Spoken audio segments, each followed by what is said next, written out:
Hi, welcome back guys. This is your sensei, back with another fanfiction. This is the first part of What If Naruto Uncovered Kakashi's Secret? Now before starting, please give this video a like and subscribe to the channel if you want more videos like this. Now let's get into the fanfic. Minato couldn't say for certain when exactly he had first noticed it. Perhaps it was when Kakashi inexplicably came late to training one day.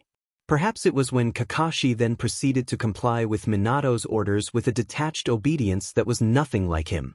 Perhaps it was the penitent stare that Kakashi subjected them all to when he thought they weren't looking. Whatever it was, once Minato saw it, it couldn't be unseen. The filters and plastic facade that Kakashi habitually hid himself away behind suddenly meant nothing to Minato anymore. Minato could see the way Kakashi was struggling to keep his emotions in check lately. The teen was so used to cramming all his feelings into was overflowing, seeping through the cracks of his fingers even while he tried to push it back. Kakashi's attempts at keeping it all in just wasn't enough anymore. He was so much more weary and restless than ever. Trepidation grew and grew with each passing day. Something was obviously going on with Kakashi for him to look like this, but Minato didn't know what. There was a PRD of time where Kakashi's anger and hate at the world, normally pent up to simmer violently under his skin, had a target. It had unexpectedly lashed out at Obito for all of a week, before it moved on and gradually started to curl inwards onto himself. Underneath Kakashi's subtle mood swings, Minato had seen hints of self-blame that tethered his every action, restraining tighter the longer Kakashi spent time with them. Minato couldn't help the fear deep within his heart that he was slowly losing his precious student to a nightmare that wouldn't let Kakashi go. Kakashi, everything that made Kakashi Kakashi, was disappearing into a ghost of a human. A being with a mind everywhere and anywhere else but the present. Sometimes Minato swore Kakashi was expecting them to disappear before his very eyes every time he so much as blinked. Kakashi's mind tended to drift so often now, seeing apparitions that caused his hands to clench into trembling fists and eyes to reflect the cracked windows of a broken soul.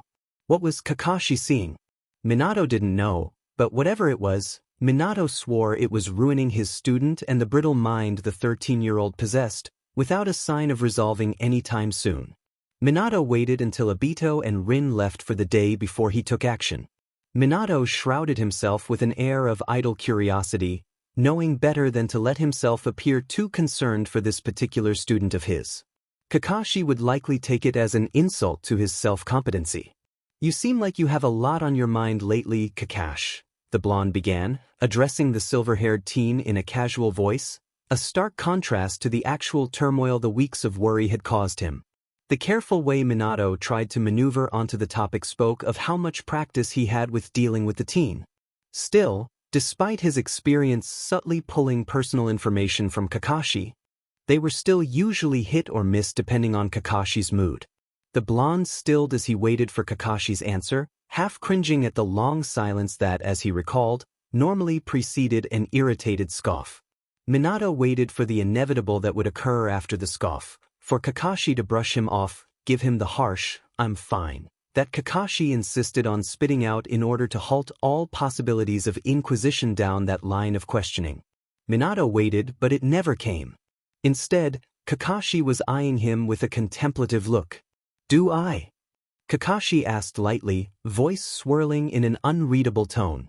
Something on the teen's face loosened to Minato's concerned query, and the blonde had a feeling it was an unconscious motion on Kakashi's part. Minato almost didn't know what to say next, never expecting Kakashi to prolong the conversation without persistence from him. "A bit, yes," the blonde finally answered, in a collect lull that spoke nothing of his unease. "Is anything the matter?" he pressed on. Kakashi looked away. The pause Kakashi gave between hearing Minato's question and answering to it was lengthy, stretching on for much longer than necessary, giving the boy too much time to dwell on things. It was no wonder when Kakashi spoke once more, he was back to his usual guarded responses. "Nothing and everything," was the cryptic answer. Behind those words, layers upon layers of masks slowly reapplied themselves to form a face Minato could read nothing from. "Ah," Minato offered from the back of his throat. Still, regardless of what clearly sounded like a dismissive end to the conversation, Minato didn't move. He waited patiently by Kakashi's side. Minato normally knew better than to push his luck, but normally, Kakashi wouldn't have inadvertently relaxed his carefully applied facade and openly shown Minato anything near his true face, or the weariness pulsing behind his gray-blue eyes. Kakashi dithered in the silence, flexed his fingers, twining and untwining them in a need for movement even as the teen stood otherwise motionless. When Minato only continued to hold his tongue, refusing to budge, did Kakashi let out a long breath and turn to face him once more. "Have you," Kakashi began in a nebulous voice that sounded so distant, "felt the weight of knowing there are things that need to be done, but don't know how to go about doing it?" Minato supposed it was the best opening he would get. The blonde edged closer to the teen. "If you're willing to share, I could try to be of assistance," he suggested. Body language shifted to show his complete earnestness. Because sometimes, his kids were so oblivious to the fact that Minato was honestly willing to help them, if they'd only just ask. Despite the fact that Minato knew Kakashi saw his posture, the teen didn't elaborate. "Perhaps," was Kakashi's soft reply, and he didn't say anything more, only gracing Minato with an appreciative smile. Minato couldn't let the conversation end there. "What do you not know how to go about doing?" the man probed, trying to pull some sense into Kakashi words that he could proceed with. The teen turned away and shut his eyes tightly, head turned upwards towards the sky. Kakashi's voice was stretched so strained when he spoke out next. "Perhaps, can't is more accurate. Even after everything." "Can't?" Minato prodded gently when the teen drifted off. "Can't what?" But Kakashi's lips seemed to be sealed shut by now, answering only with the smallest shake of his head. Minato waited a hopeful second longer in Kakashi's stubborn silence. "Kakashi, you know that no matter what it is, I'm willing to listen to you whenever you need to talk," the blonde promised. "I'll always make time for you." Kakashi rocked silently on his heels before he shoved his hands into his pockets, leaning forwards into a slouch. "Maybe," the teen finally said, "maybe one day, but not now." There was something wistful in those whispered words of Kakashi's, but the teen's tone demanded finalization of the topic, and even if Minato asked again, he doubted Kakashi would reply. With a small nod to Minato, Kakashi turned slowly around and walked out of the training area, hands still firmly lodged in his pockets. Minato's gaze latched onto Kakashi's dragging, retreating back until Kakashi was fully out of his sight. And even then, Minato couldn't stop his eyes from lingering in the direction the young teen had disappeared off to. Kakashi's enervated movements were nothing like the sharp, determined military steps the teen usually took on. Minato supposed it meant nothing, but he couldn't help but feel like he was staring at the back of someone crushed under the weight of loss and defeat. All the while, Minato could do nothing to help. Much to Minato's consternation, other than keeping a closer watch on Kakashi, there wasn't much Minato could do if Kakashi wouldn't open up to him. With an agitated heart, Minato reluctantly allowed the melancholy days to pass one after the other as mornings of training blurred into an indiscernible week of worry. Even while the blonde corrected Obito on his stance, Minato still found himself simultaneously watching Kakashi from the corner of his eyes. The teen slipped under the umbrageous trees, melting into the shade until he could hardly be seen. As much as Minato despised to say it, Kakashi's forlorn form was starting to look like the norm nowadays. Minato was so afraid he would soon become accustomed to it and forget to worry as much as he honestly should for his precious student. "Sensei, you're supposed to be teaching me," Obito whined, voice cutting into Minato's thoughts. The frustration in his tone was heavy, no doubt from his repeatedly unheard calls. Minato let out a low, "ah," offering the Uchiha a chuckle of embarrassment. "My bad, Obito. I got distracted," he replied with cheeriness that hid away his worries. Obito shot a glare over at where Minato's preoccupied gaze had lingered, seeing only Kakashi and nothing of the pain the boy carried.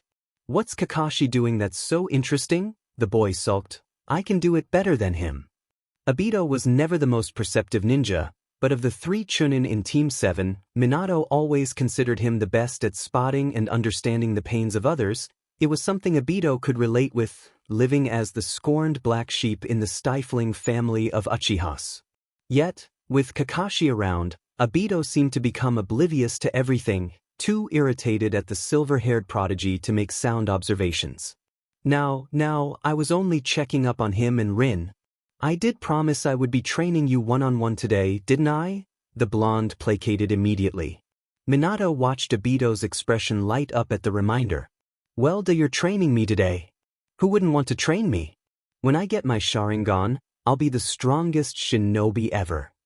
Obito cheered enthusiastically, drawing a smile on Minato's face from the teen's utter liveliness and normality. I'll be even stronger than Kakashi, and then I'll become Hokage. I'll be the strongest, kindest Hokage this village has ever seen. No one will ever worry about being hurt because I'll be there to protect them all, Obito declared. Liar. Minato froze at the low hiss of words, as sharp as a kunai, thrown so quickly and cuttingly at them that the blonde had to wonder for a second if Kakashi had honestly spoken out or not. Minato turned towards the silver-haired teen at the same time as Obito, but there were vastly different expressions on their two faces.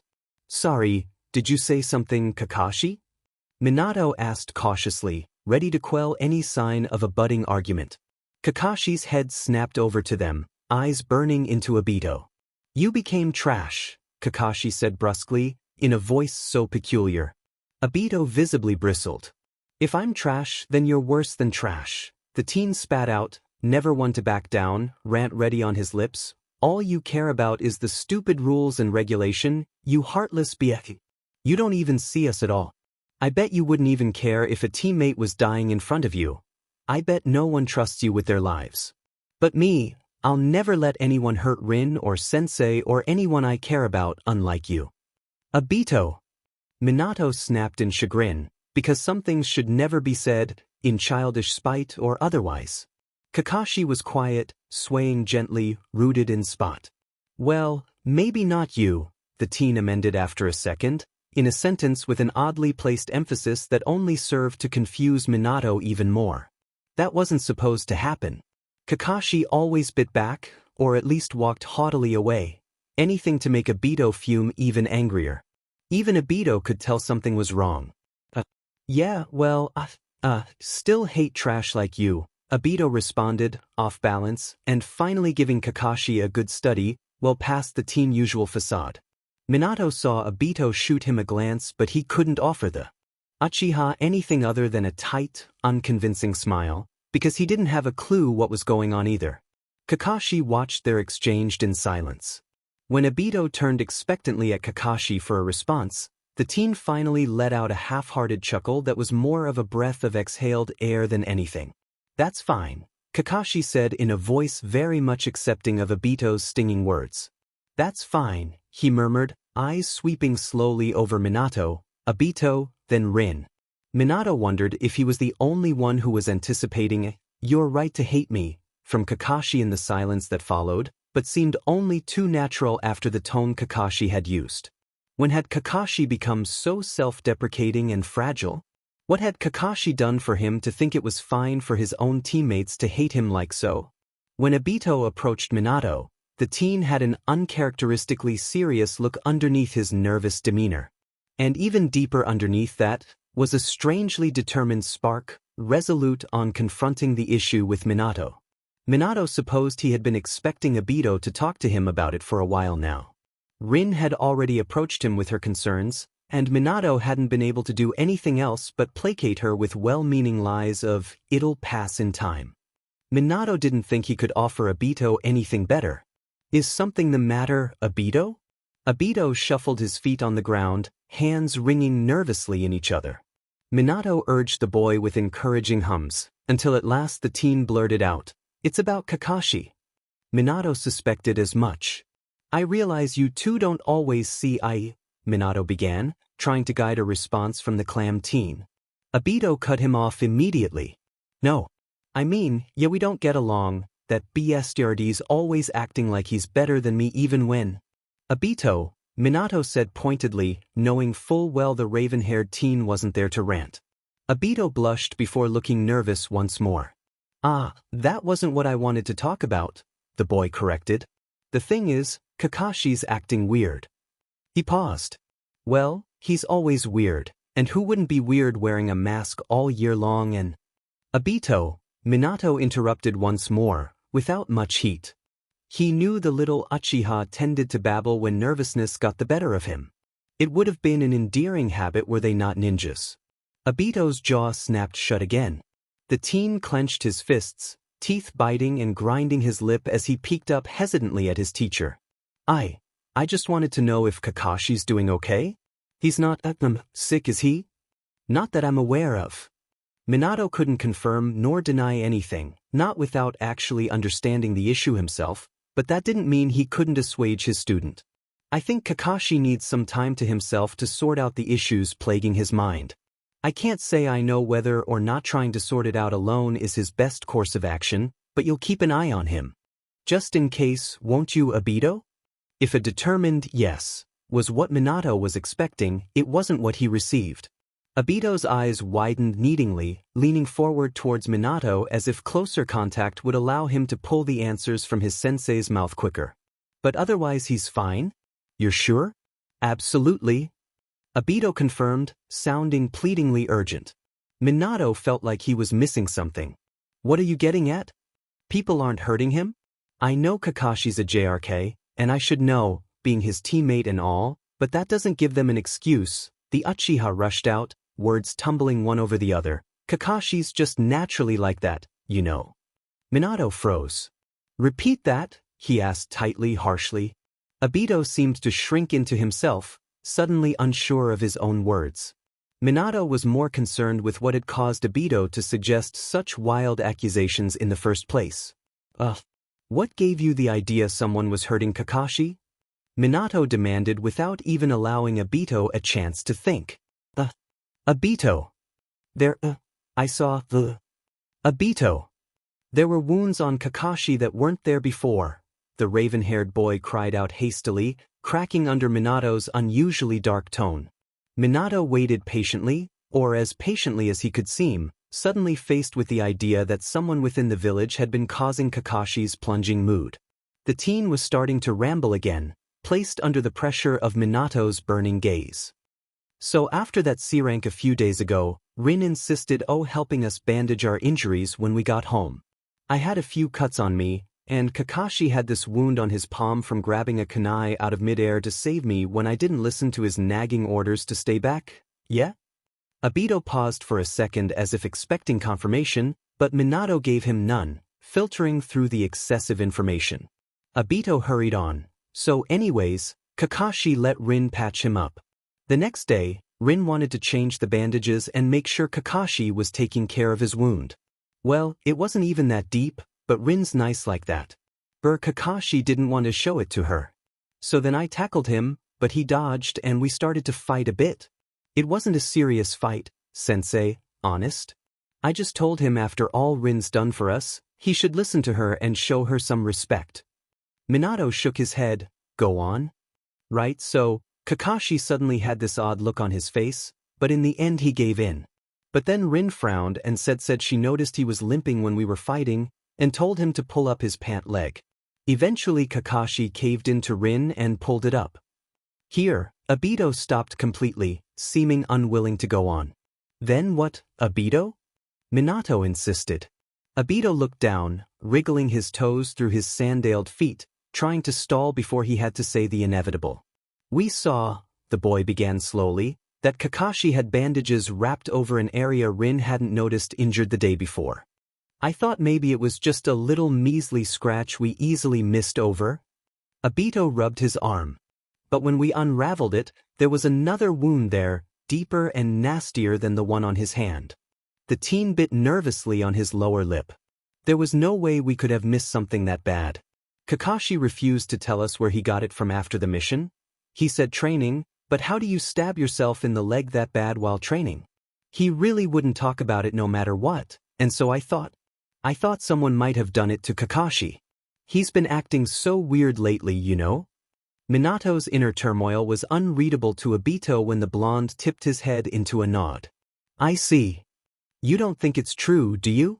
For all the angry, bitter rivalry between Obito and Kakashi, There was a reason why Minato never minded it much. They were teammates who cared for each other, under the harsh spew of insults flung every day. To be honest, Obito, Minato said softly, I don't know. But I can promise you I will check up on it. Obito dropped his head, his hope falling with it. Okay. Minato ran a soothing hand over the teen raven black locks, tousling Obito's hair comfortingly, hating his inability to confidently reassure the teen. It's going to be all right. Let me worry about it. Just keep being yourself around Kakashi, Minato advised. If Kakashi caught even a hint of change in Obito's behavior around him and linked it back to his own self as the cause, the silver-haired teen might assume the worst, like think he was being pitted. If anything, that would only make matters worse, irritating Kakashi and causing a larger rift between the two boys. Minato didn't want that to happen, not when the Uchiha could do so much good for him. You know how Kakashi's like, Minato said softly, let me deal with it, Obito. I promise it'll be all right. It seemed like the moment he was aware of it, more and more wounds started to appear. Or maybe Minato was more conscious of them now that he was given reason to doubt Kakashi's usual excuse for injuries. Konoha was reaching the season when more missions were put through, but Minato was noticing what Obito had. Kakashi's wounds were not from their missions. Indeed, they would start to appear around the same time they were deployed out, but Minato had watched his team beatily like a hawk for several assignments, and somehow Kakashi always ended up with more injuries the next day than he'd received in battle. They were in the lull between potential missions. When Minato saw a visible wound he could finally document without needing to rip the boy's shirt off in order to observe, as most of the previous injuries had required. There was a small pinkish scratch by Kakashi's upper arm, peeking just under his short sleeves, almost hidden by his forearm guards. Minato made no comment on it as he continued his observation, lest the teen try to cover it up immediately. The next day the scratch was still there, but darker, redder, and marginally deeper. Minato tailed the silver-haired teen with the utmost silence that day. He slipped in and out of shadows like a ghostly figure, unseen and unheard by anyone around. But nothing happened at all. Kakashi had trained viciously after Minato dismissed the team, striking hits on the training dummies so violently and urgently that Minato had to wonder what Kakashi was imagining through those glassy, distant eyes of his. Nobody approached the teen any time after that, not even after Minato inconspicuously escorted Kakashi back home and sat on a rooftop watching for the lights in Kakashi's apartment to turn off when stars finally dotted the dimming night sky. And yet despite all this, the day after, the wound was redder and deeper still. Then one day it was bandaged up, without even the littlest indication of warning on Kakashi's part. Minato was situated on a tree, spying on his kids when he noticed the bandage. Kakashi, what happened to your arm? The blonde-haired Rin asked, sparing Minato the need to appear before them and ask for himself. Minato strained from his spot to hear Kakashi's reply, but as it turned out, it wasn't necessary, it was the same response as always. Training, Kakashi answered succinctly as he turned away. That was a lie. Even so, at those words, Rin smiled understandingly, appearing to accept the answer at face value. The glance she discreetly shared with Obito a second after Kakashi turned away told Minato otherwise. Obito shot an anxious, sweeping gaze around the training field, as if wishing Minato was around to help, before turning back to the silver-haired teen, usual snipes on an unsteady grin. Huh, who's the clumsy one now? Obito, Rin chided, despite how worried she was feeling, if anything because that was what she was expected to do. The Uchiha gave an abashed titter that sounded close enough to his usual careless chuckles, if not a bit strained. But then again, it wasn't the raven-haired teen that Minato was paying attention to, but Kakashi. Obito's words were such a common start of another one of the boys' arguments, but for a split second, Minato could see a clash between fond exasperation and animosity on Kakashi's face instead, before the teen rolled his gray-blue eyes. Just because you don't train after sensei dismisses us doesn't mean I don't. I train. Inefficiently, I bet. Obito looked marginally better hearing the usual pace their childish banters fell into. I can do a running backhanded throw. On water. With 2 kwani. Do they both hit the target? That's not the point. Kakashi. Obito. Rin giggled, equally finding relief from Kakashi's familiar attitude as Obito had.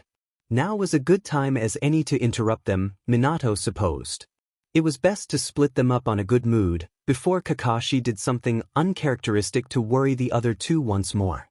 Hopping down from the branch he'd been standing on, Minato showed himself at last. "Good morning, you three. I see you're catching up with each other's training regime before we begin?"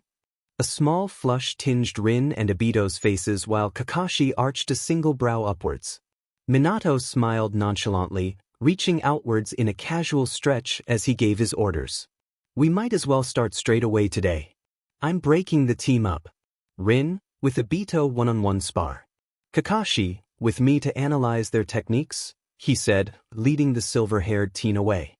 The moment Rin and Obito formed the seal of confrontation and began, Minato turned towards Kakashi, keeping only a fraction of his attention on the spar in front of them. "What happened to your arm?" the blonde asked mildly, wording it to sound like a passing wonder. "Weren't you listening?" So Kakashi had noticed him.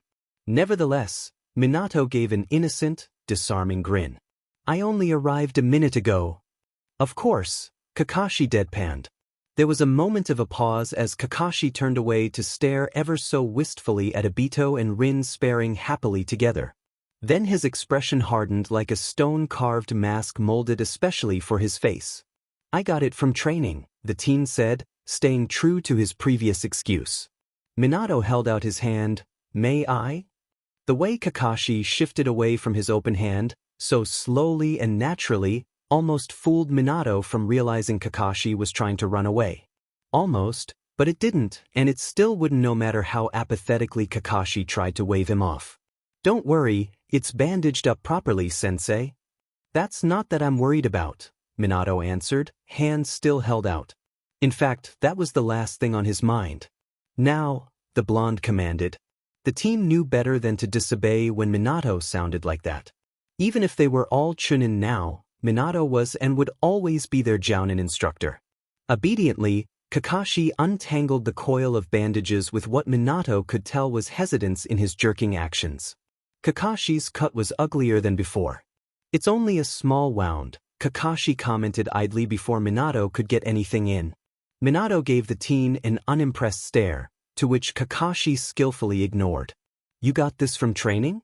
Minato confirmed, skepticism heavy on his tone. Kakashi didn't even blink at it. "Yes. It looks pretty deep for a scratch from a stray kunai." "I throw pretty hard," the teen countered smoothly. The dismissive tone Kakashi uttered his responses in irked Minato, who only wanted to get to the bottom of the problem and make sure Kakashi truly was alright. "I seem to recall this exact wound just a few days prior, only not as badly injured," the blonde stated deliberately, straight for the kill, before Kakashi could covertly maneuver the topic away from it. Kakashi sidestepped the accusation easily. "Ah, I'm still working on the same technique." "Is that so?" "The same routine practice," Kakashi elaborated, to Minato's impassive response, as if he expected Minato to believe it the more he explained. "It nicked the same place each time.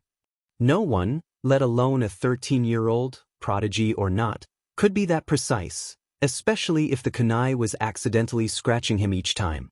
"How accurate your technique must be," Minato said, cynicism compressed in every word. "Isn't it?" Kakashi agreed.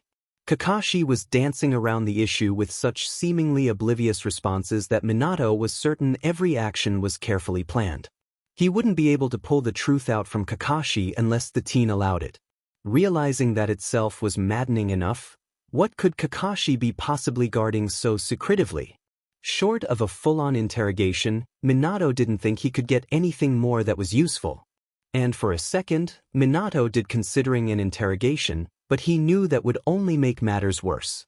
Kakashi would either clam up or feel betrayed by him for all eternity afterwards, and neither was an agreeable outcome. Minato carefully considered the right wording for his next sentence. "You will tell me if something harmful is affecting you, won't you?" the blonde asked seriously, eyes boring into Kakashi's avoiding gray blues.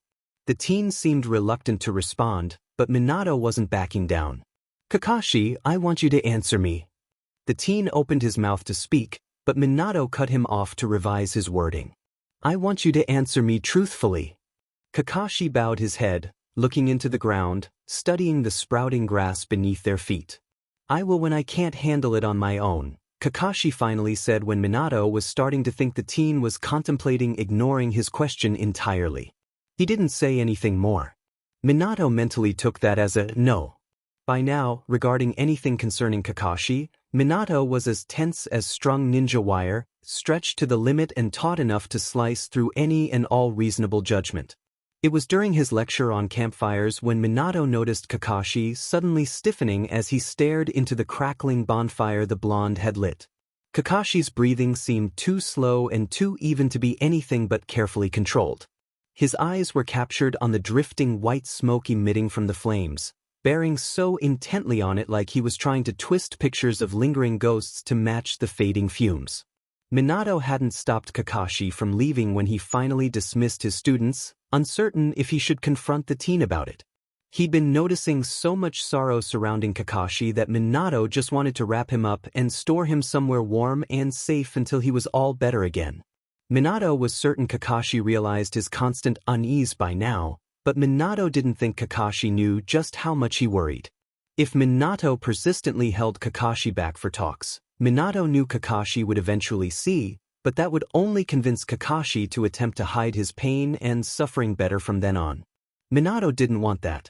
Even so, even if Minato tried, he knew he wouldn't be able to rid of the image of Kakashi's hunched stance in front of that roaring flame, squirming in place with so much repentance and ache.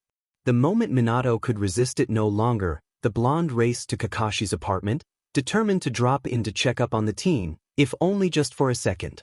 The apartment was as it had always been. Why would it suddenly change?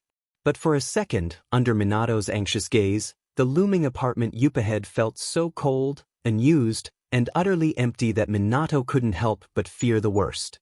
It was an illogical thing to think, but dread was building upon the trepidation that had already been steadily piling heavily on his chest since Kakashi's capricious mood swings first began. The teen's latest expressions only put a more terrible pressure against it, compressing it all into a concentrated box in the pit of his stomach. With 2 large strides and a leap, Minato reached the front door. He banged against the entrance as calmly as he could make himself sound. The teen wasn't home. Minato took a breath. Right, this is Kakashi. If he's not at home, he's training, the man mumbled quietly, keeping himself from an irrational panic.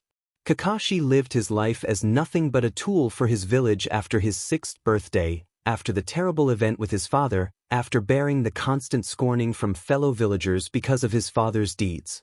He took the words of the shinobi rulebook as gospel to lead his icy cracked heart.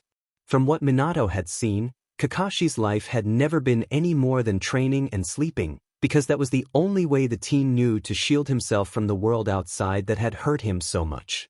So, when all of Kakashi's usual training grounds bore no presence of the teen, Minato's heart truly started to hammer urgently against his chest. Suddenly the low spirits Kakashi had been in lately spoke too loudly to Minato, whispering malignant suspicions that Minato never allowed himself to previously dwell upon. Minato's hands wrapped around thighs as he tried not to clench them into trembling fists. If no one had approached Kakashi to cause those wounds on the teen, then there was only one other way they got there. From himself. But Kakashi couldn't. Kakashi, the man cried out suddenly at the unexpected sight of silver hair swaying in the wind, turning the corner of the street. The teen froze and looked up, visibly startled as Minato jumped down in front of him. He held Kakashi in place by his shoulder with 2 large, gripping hands. Where have you been?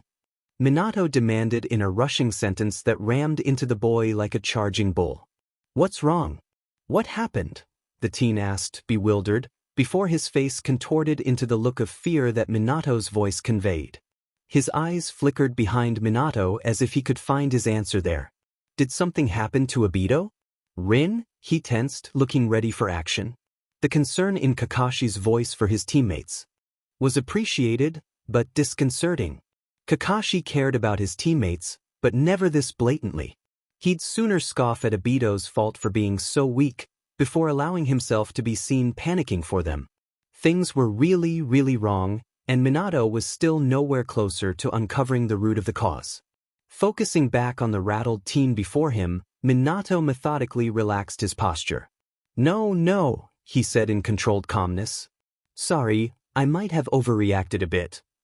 The man offered a smile. I was looking all around for you. Where have you been?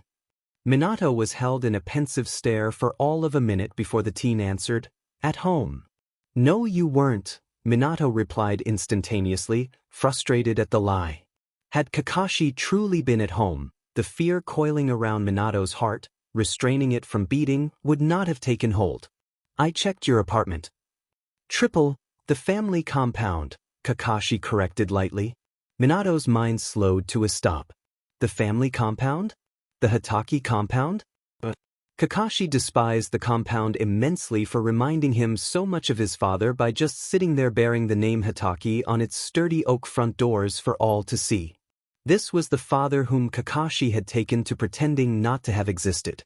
Suddenly, Minato could smell the scent of sandalwood incense, clung to Kakashi's clothes so strongly that he must have been sitting next to the lit incense as it was burning out. Were you paying your respects? Minato questioned hesitantly, uncertain if it was wise to bring up. The serene yes from Kakashi startled Minato because he had been fully expecting Kakashi to lash out at him for even the mentioning Tsukumo. His next words were even more unsettling. I need to give my father closure or else he would be waiting forever, unable to move on. What was going on? It felt like Kakashi was tying up loose ends, ready to move on himself. But move on to what?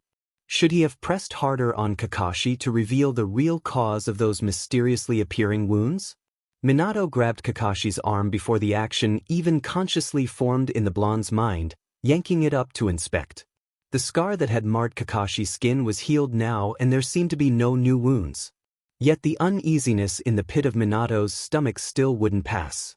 Sensei! Kakashi cried, tugging his arm against his teacher's hold. Minato dropped it hastily with an apologetic, sorry, watching with a cringe as the boy rubbed his wrists to quell the blooming of purple bruises. I'm really sorry, Kakashi. I didn't mean to grab you so suddenly. The teen looked away. It's fine. What did you need me for, sensei? Minato's mind withdrew from the panicked turmoil it had flung itself into, eyes finally taking a step back from the narrowing vision that had focused so entirely on Kakashi. Minato pushed an embarrassed grin on his face. Oh, that's a good question. I don't remember any more, he said airily alongside. Some echoing, meaningless chuckles. How silly of me. I must be getting old. Minato doubted Kakashi believed his excuse, but the teen didn't call him out on it. Kakashi only eyed Minato a second longer before he dismissed himself with a nod, turning on his heel and leaving Minato to chuckle hollowly to his solitude self. I don't know what I'm doing anymore, Minato confessed to Kushina over dinner at her house. The blonde clasped his hands in front of his half-eaten bowl of rice, unable to stomach another bite. Kushina leaned across the table they were sitting at, letting her long, red hair drape in front of her. She wagged her chopsticks playfully at Minato. The kid's giving you trouble again? She teased. Definitely can't be Rin, she's such a sweetie. Kakashi and Obito are driving you up the wall again, aren't they? Kushina laughed, snatching a piece of meat from Minato's dish at the same time. Minato tried to smile at her antics, but it fell short. More Kakashi than Obito, actually. Kushina pet her head in surprise. Oh? It's rare for Kakashi to act out unless spurred on by Obito. I think he's harming himself, Minato suddenly interjected, driving to the point without another word of preamble. All humor washed off the redhead's face as Kushina sat up stiffly at those words. Her chopsticks slipped out of her grasp, clattering forgotten on the tabletop. Kakashi? Impossible, she said instantly, before her face constricted in worry, suddenly not so sure of herself. He wouldn't. Kushina glanced over at Minato with wide eyes. Would he? Minato wanted to wash away the look of distress from his girlfriend's countenance, but he couldn't force himself to lie. Kakashi's been receiving an alarming amount of injuries that have nothing to do with our missions, Minato found himself explaining instead. There was one I noticed that kept scarring deeper and deeper as the days went by, like he, or somebody, Minato tacked hastily on, because he didn't want to believe Kakashi was hurting himself, even if that appeared the most logical conclusion, was deliberately cutting the same spot over and over again. Somebody, I say, but then again I saw no one approach Kakashi. And then today, there was this look on his face when he was told me he went to the Hataki compound to give closure to Tsukumo. Kushina gnawed at her lower lip as she gripped her hands together. That sounds foreboding, the redhead said in an uneasy tone. I would have just assumed it was some sort of training, like maybe he found an obscure blood jutsu or something, Kushina continued, but hearing that he stopped trying to deny Tsukumo's existence to give him closure? Minato! The woman whispered with a frightened cry. Much like Minato, she knew just how deep Kakashi's hatred ran for his cowardly father. I know. What's causing it? Kushina asked. Minato only shook his head. That I don't know. The woman glared at his uselessness. Did anything occur to him recently? Is stress? Is he advancing too quickly through the ranks? Kushina racked her mind, her mouth quickly babbling on without restraint. Anything to help. Minato, however, couldn't give a definitive yes or no to any of Kushina's questions. Have you, I don't know, set up an appointment with a psychiatrist, or something? Kushina urged, her impatient gaze burning on the blonde. Minato rubbed his cold hands together, staring down onto the table where their dinner laid half-eaten and completely forgotten. I've watched the boy grow up, and he never seemed to have any tendencies to, hurt himself.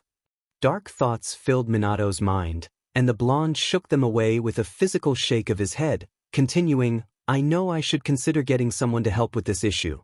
I'm sure if I got a psychiatrist involved they could help uncover the issue, but the problem is, they'll request a session with Kakashi. If that occurs, even if it isn't my intentions, Kakashi might assume I've given up trying to help him myself. To him, it might look like I decided to immediately shove him away the moment I couldn't deal with his problems anymore. Something like that dash. Would Kakashi forgive him if Minato sent him to a psychiatrist before he'd managed to exhaust all of his own attempts? That's the worst course of action to take with Kakashi, Kushina finished needlessly. Kushina knew that just as well as Minato. Kakashi was already filled with all sorts of betrayal after the whole ordeal with his father. It changed his entire life, until he had to rely on the shinobi rules as crutches to get through his life. The teen was a patchwork of insecurities, threatening to come apart at the seams the moment matters hit too close to home. Minato wouldn't allow yet another layer of mask slip over the boy and hide Kakashi's true self even deeper away. Especially not one he inadvertently caused. Exactly. Minato tried to twitch the corner of his lips up into something more of a smile. Besides, he said in a voice forcefully light, haven't you heard of Kakashi's hospital escapades? I don't think Kakashi likes doctors of any sort very much. Kushina sighed softly, shaking her head. How about when Tsukumo died? The woman asked thoughtfully. Who helped Kakashi get through that? Minato pressed his lips into a tight line. Kakashi was assigned mandatory psychological checkups. He reluctantly went for several weeks, before he deemed them unnecessary. Minato shook his head helplessly. The thing was, his request couldn't be denied because he showed no signs of trauma. Kakashi stood stricter to the rules, yes, but that couldn't be argued as a detrimental behavior.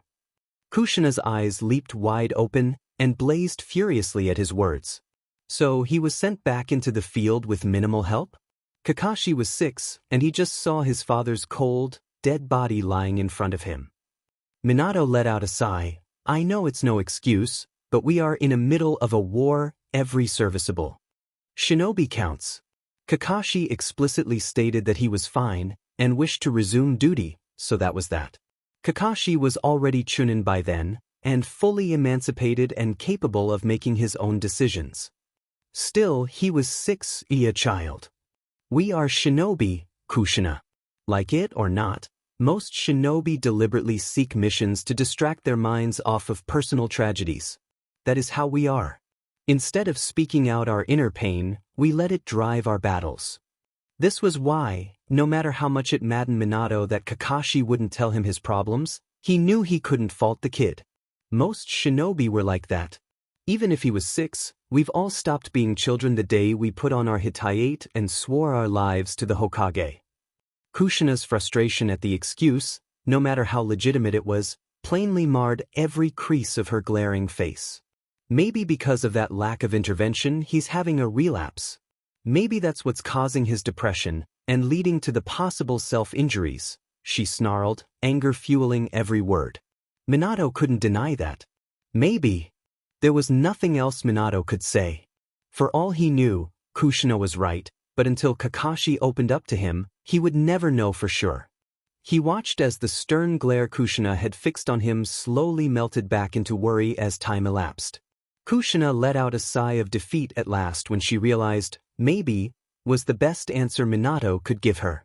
Well, I won't deny it appeared to have worked for 7 years. Maybe that honestly isn't the problem. Maybe if he continues going out on missions it'll serve to do him better once more. Maybe not. Kushina leaned over to tug at Minato's sleeve. Just keep an eye out on him, please, Minato? I already am. Then keep both eyes on him, Kushina said intensely, overflowing with protectiveness that the blonde could relate with. Because I won't ever forgive you if you lose that boy. Minato closed his eyes.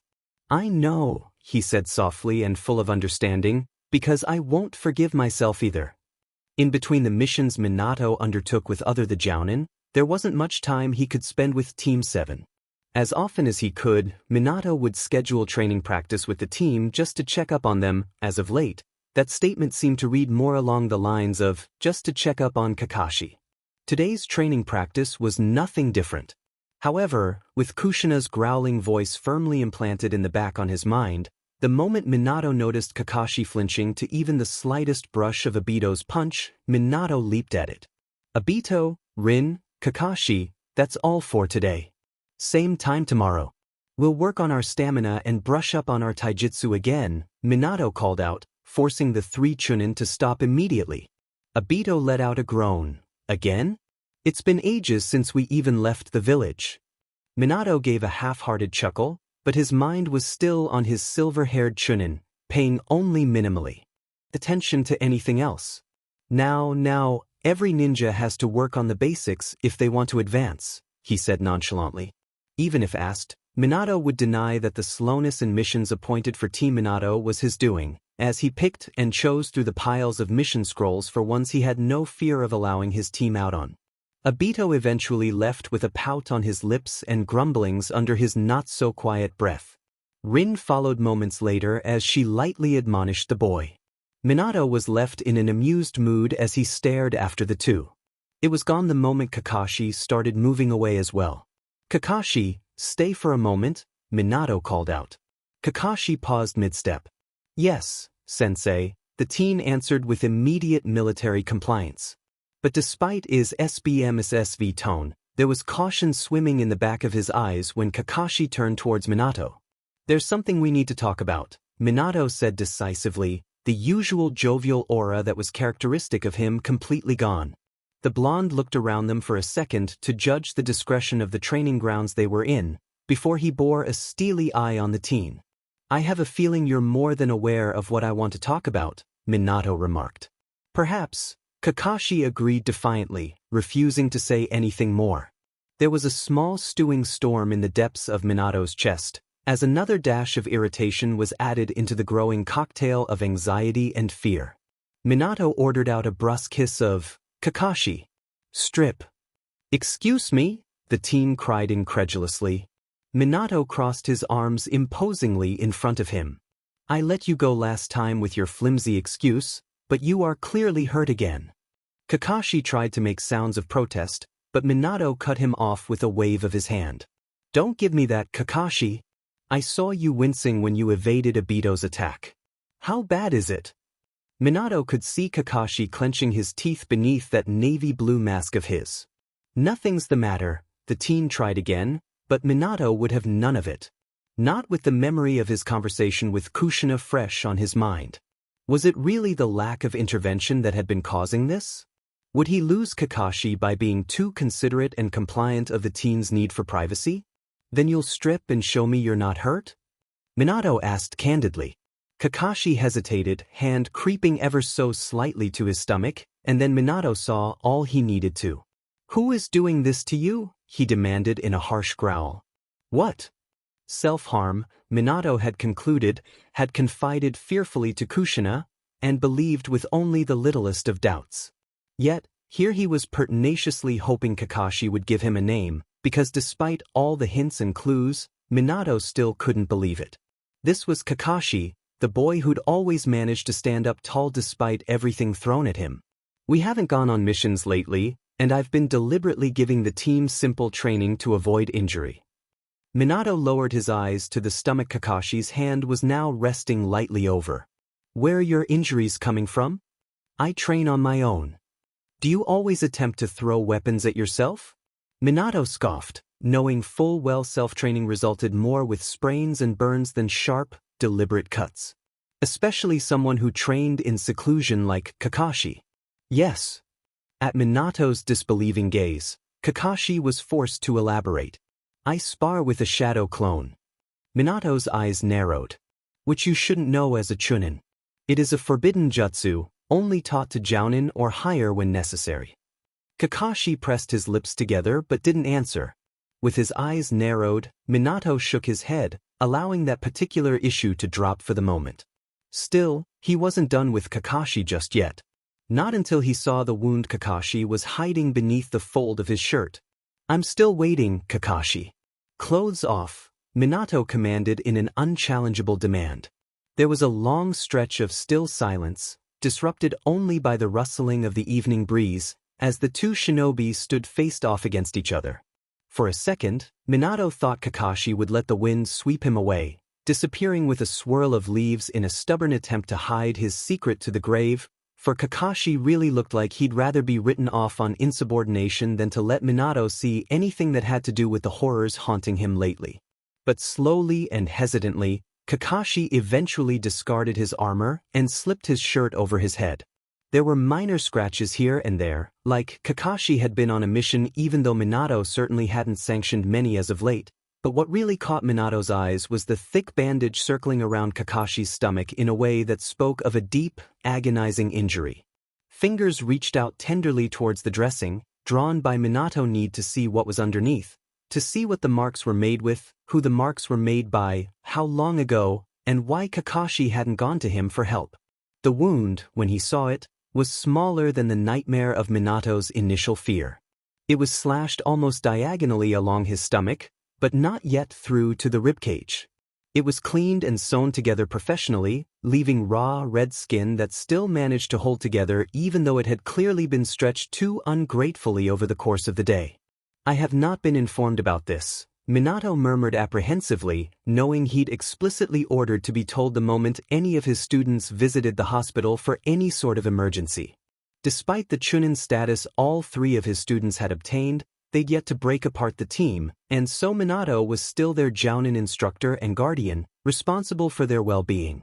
A cringing thought suddenly crept into his mind. "Did you stitch it up yourself?" Minato questioned.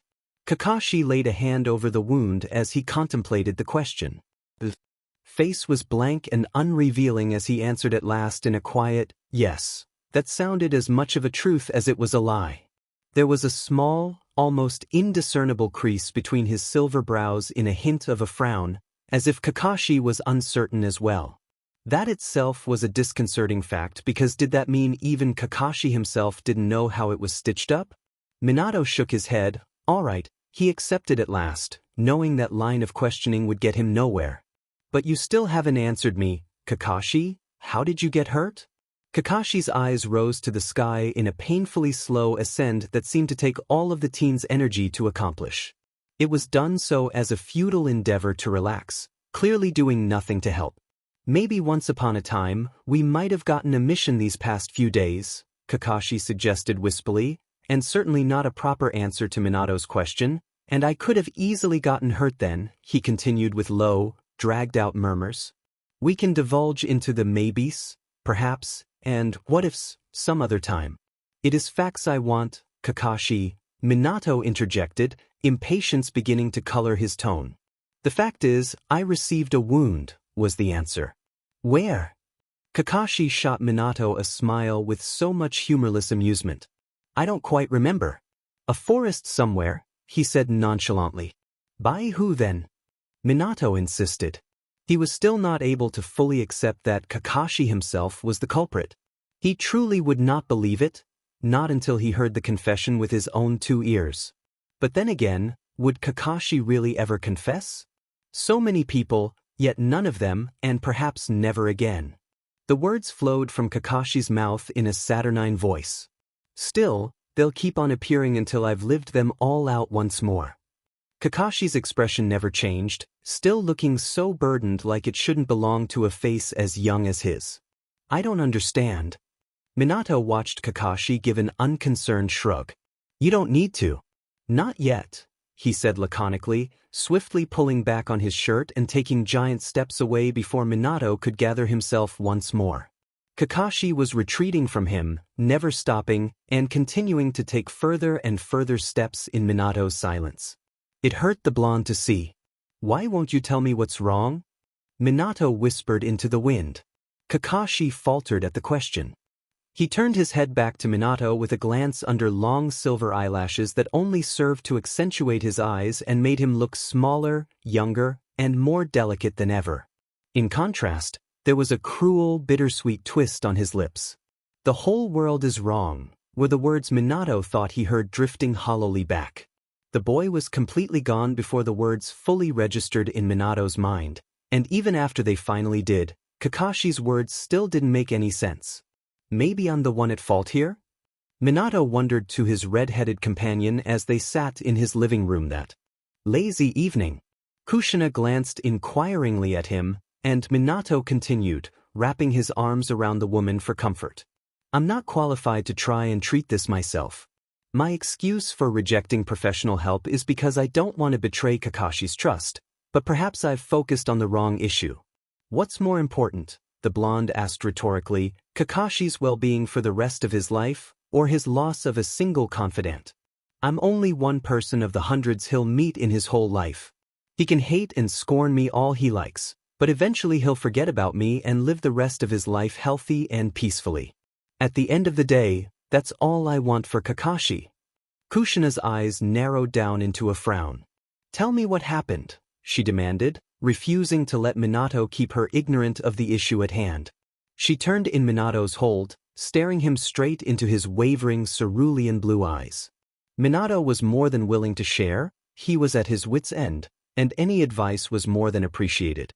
The blonde lifted his head, staring into the ceiling, allowing the thoughts he'd been rolling in the back of his mind to surface. Kakashi tried to hide another wound. It was bad enough that it needed stitches, and if I hadn't pressed, I would have never known about it. Minato closed his eyes, recalling the long gash, lined with uniform stitches that looked so much like the only thing keeping Kakashi's innards from spilling out. I don't know what he was thinking, hiding something that horrible. Did he not realize any one of us would have helped him as long as he gave the word? Or was that wound something he couldn't show us? Kushina leaned forwards to hear his words as Minato finished his sentence in a near whisper. His pace had also quickly degenerated into slow, hesitating pauses. Something he couldn't show us? The woman echoed, uncertain of his meaning. Minato closed his eyes, trying to wash the terrifying thought that had swept across his mind the moment he noted the wound's location. Couple that with Kakashi's previous words and actions, gave a horrifying conclusion that Minato hadn't dared to speak out. Kakashi had been at the Hatake compound.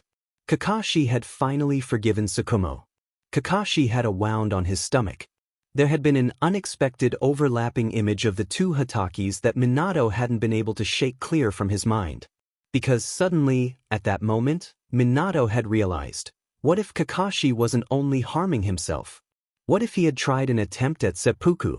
What made Kakashi finally forgive his father? Was it because he saw the reasoning behind his father's action? Because he now understood why his father had committed suicide? Because he was contemplating it himself? Assuming he had deduced correctly, Minato didn't know what scared him more, the idea that his negligence had caused things to spin so quickly out of control, or that Kakashi might attempt it once more because this was clearly a failed attempt. On the other hand, Kakashi hadn't even confirmed Minato's suspicions of self-harm, so who was to say which conclusion of his, if any, were correct? Kushina listened without a word as Minato outlined his concerns.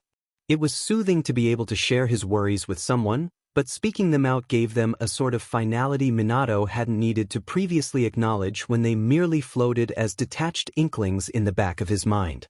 It was painful to express his ideas, his sentences full of, I think, maybe, possibly, and hastily tacked on, completely in my opinions, just to never forget the possibility that he might be wrong and foolish and only stupidly overreacting. You know, Minato finished, I'm doing what I think is right, but what if I've only been making matters worse? I have to be realistic about my lack of knowledge regarding these things. Kushina eased her head around until she managed to lean into the nook of Minato's neck, musing over the problem. She slipped her arm around Minato to pull the man in closer. How about you talk about it with Inoichi? He's part of the T&I division, and they're trained to understand the psychology of the shinobi mind, right? The kunoichi suggested in a low, soothing query. The two of you are friends, she continued hastily when Minato looked ready to interrupt. So it won't look weird if you invite him over, and Kakashi just happens to be over at the same time. He'll never know. Minato was certain Kushina thought her plan was ingenious, but Minato was skeptical. He had a feeling it wouldn't take Kakashi too long to figure out something as transparent as that. But then again, it was better than sitting around twiddling his thumbs worryingly as he'd been doing up until now. Why don't you keep track of Kakashi's actions for a consultation with Inoichi? Kushina continued, drawing upon what little she knew about psychotherapy herself. Just tell him what you've attempted so far to make sure you haven't been making things worse for Kakashi. I'm sure if Inoichi thinks Kakashi needs immediate intervention that we haven't been giving him, he'll tell you right away. Kakashi will be fine. The blonde relaxed to her voice. Where will I ever be without you, Kushina? Minato asked softly. There was a laugh and a half-hearted snipe in response, but still, it was achingly miserable for neither of them could feel anything near lively with Kakashi's plight still firmly lodged in their minds.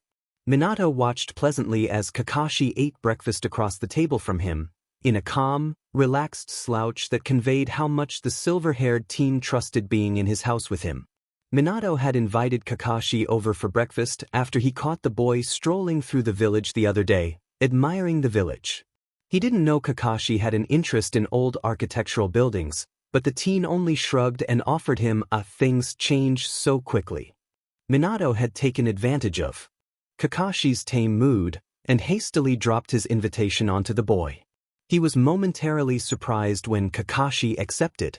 Still, the blonde knew better than to look the gift horse in the mouth. With a cheer, Minato promised a feast, before laughing it off when the teen fixed an exasperate eye roll at him at those words. To be honest, Minato stewed all night, all the way until early that morning about the coming meet. The boy was certain to see his promises through, but there was a chance that Kakashi, given the whole night to rethink his decision, would come to regret his hasty agreement and end up trudging grudgingly through Minato's door. And so, when Kakashi did arrive without a sulking dark look on his face, Minato was elated. He almost wished he could spend the rest of the day with the teen instead of what he had schemed. Minato doubted the teen would trust him that much anymore after he manipulated him into a meeting with Inoichi. Still, it had to be done. When breakfast was over and Minato was loading the dishes into the sink, he turned towards Kakashi with an apologetic tone in his voice, eager to get the lie over with as quickly as possible. Kakashi, do you mind staying over a little longer? He asked hopefully, suppressing all signs of guilt. I'm expecting a guest, but Kushina wanted me to come help her with something for half an hour or so. Do you mind keeping my guest entertained until I return? Kakashi fixed his eyes on him, contemplating the question. Who is it? Inoichi. Minato didn't know if Kakashi could already guess his plot with that single answer alone, but any sort of amusement quickly slid from Kakashi's face. Please. Minato added bashfully to the silence. When Kakashi finally nodded a yes, however reluctant, Minato beamed. Thank you. Minato was sure he heard an annoyed little "tsk" from the back of Kakashi's throat as the teen hopped off his chair and wandered into the living room. But whatever it was, Minato didn't have time to feel affronted. That must be him now, Minato said, to the soft knocking on his front door. Minato had given the other blonde a brief explanation of his suspicions regarding Kakashi's behavior patterns the day before. Inoichi had listened with a thoughtful hum, but hadn't said anything more, wishing to judge for himself before forming his unbiased opinions. Minato understood that was for best, but it didn't help the bubbling of anticipation that rose in his chest every time Inoichi so much as spoke to him. At the door, the two nodded silently at each other before Minato showed Inoichi in. "Kakashi, you remember Yamanaka Inoichi?" Minato introduced, leading the blonde to the silver-haired Chunin. "Hello Kakashi, how are you today?" Inoichi asked, grabbing a chair by the teen.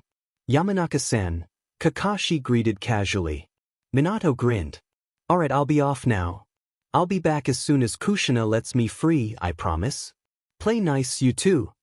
Minato called over his shoulder before he slid slowly back towards the front door. Behind him, Kakashi's pre-adolescent's voice, no matter how gruff it sounded spoken with dull boredom, was high enough to carry easily through the house. Minato could hear the teen clearly when he spoke. "I see Sensei requested your assistance." "Assistance for what?" "I'm just here to hang out with Minato, but I guess his girlfriend is his first priority, huh?" Inoichi replied good-naturedly.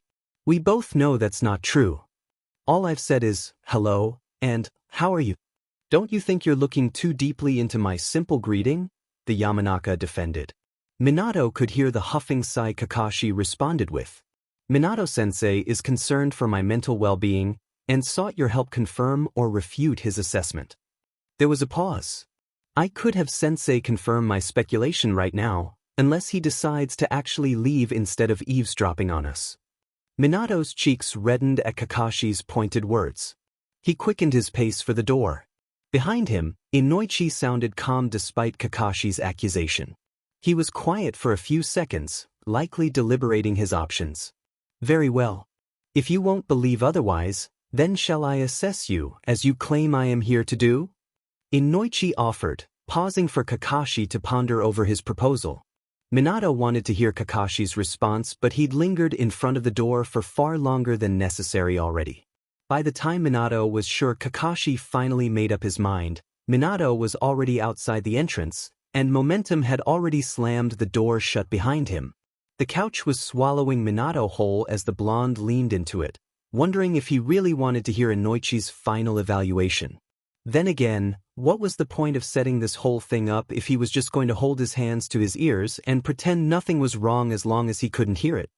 His desire to help Kakashi was stronger than that cowardly bind that was trying to restrict his voice from vibrating.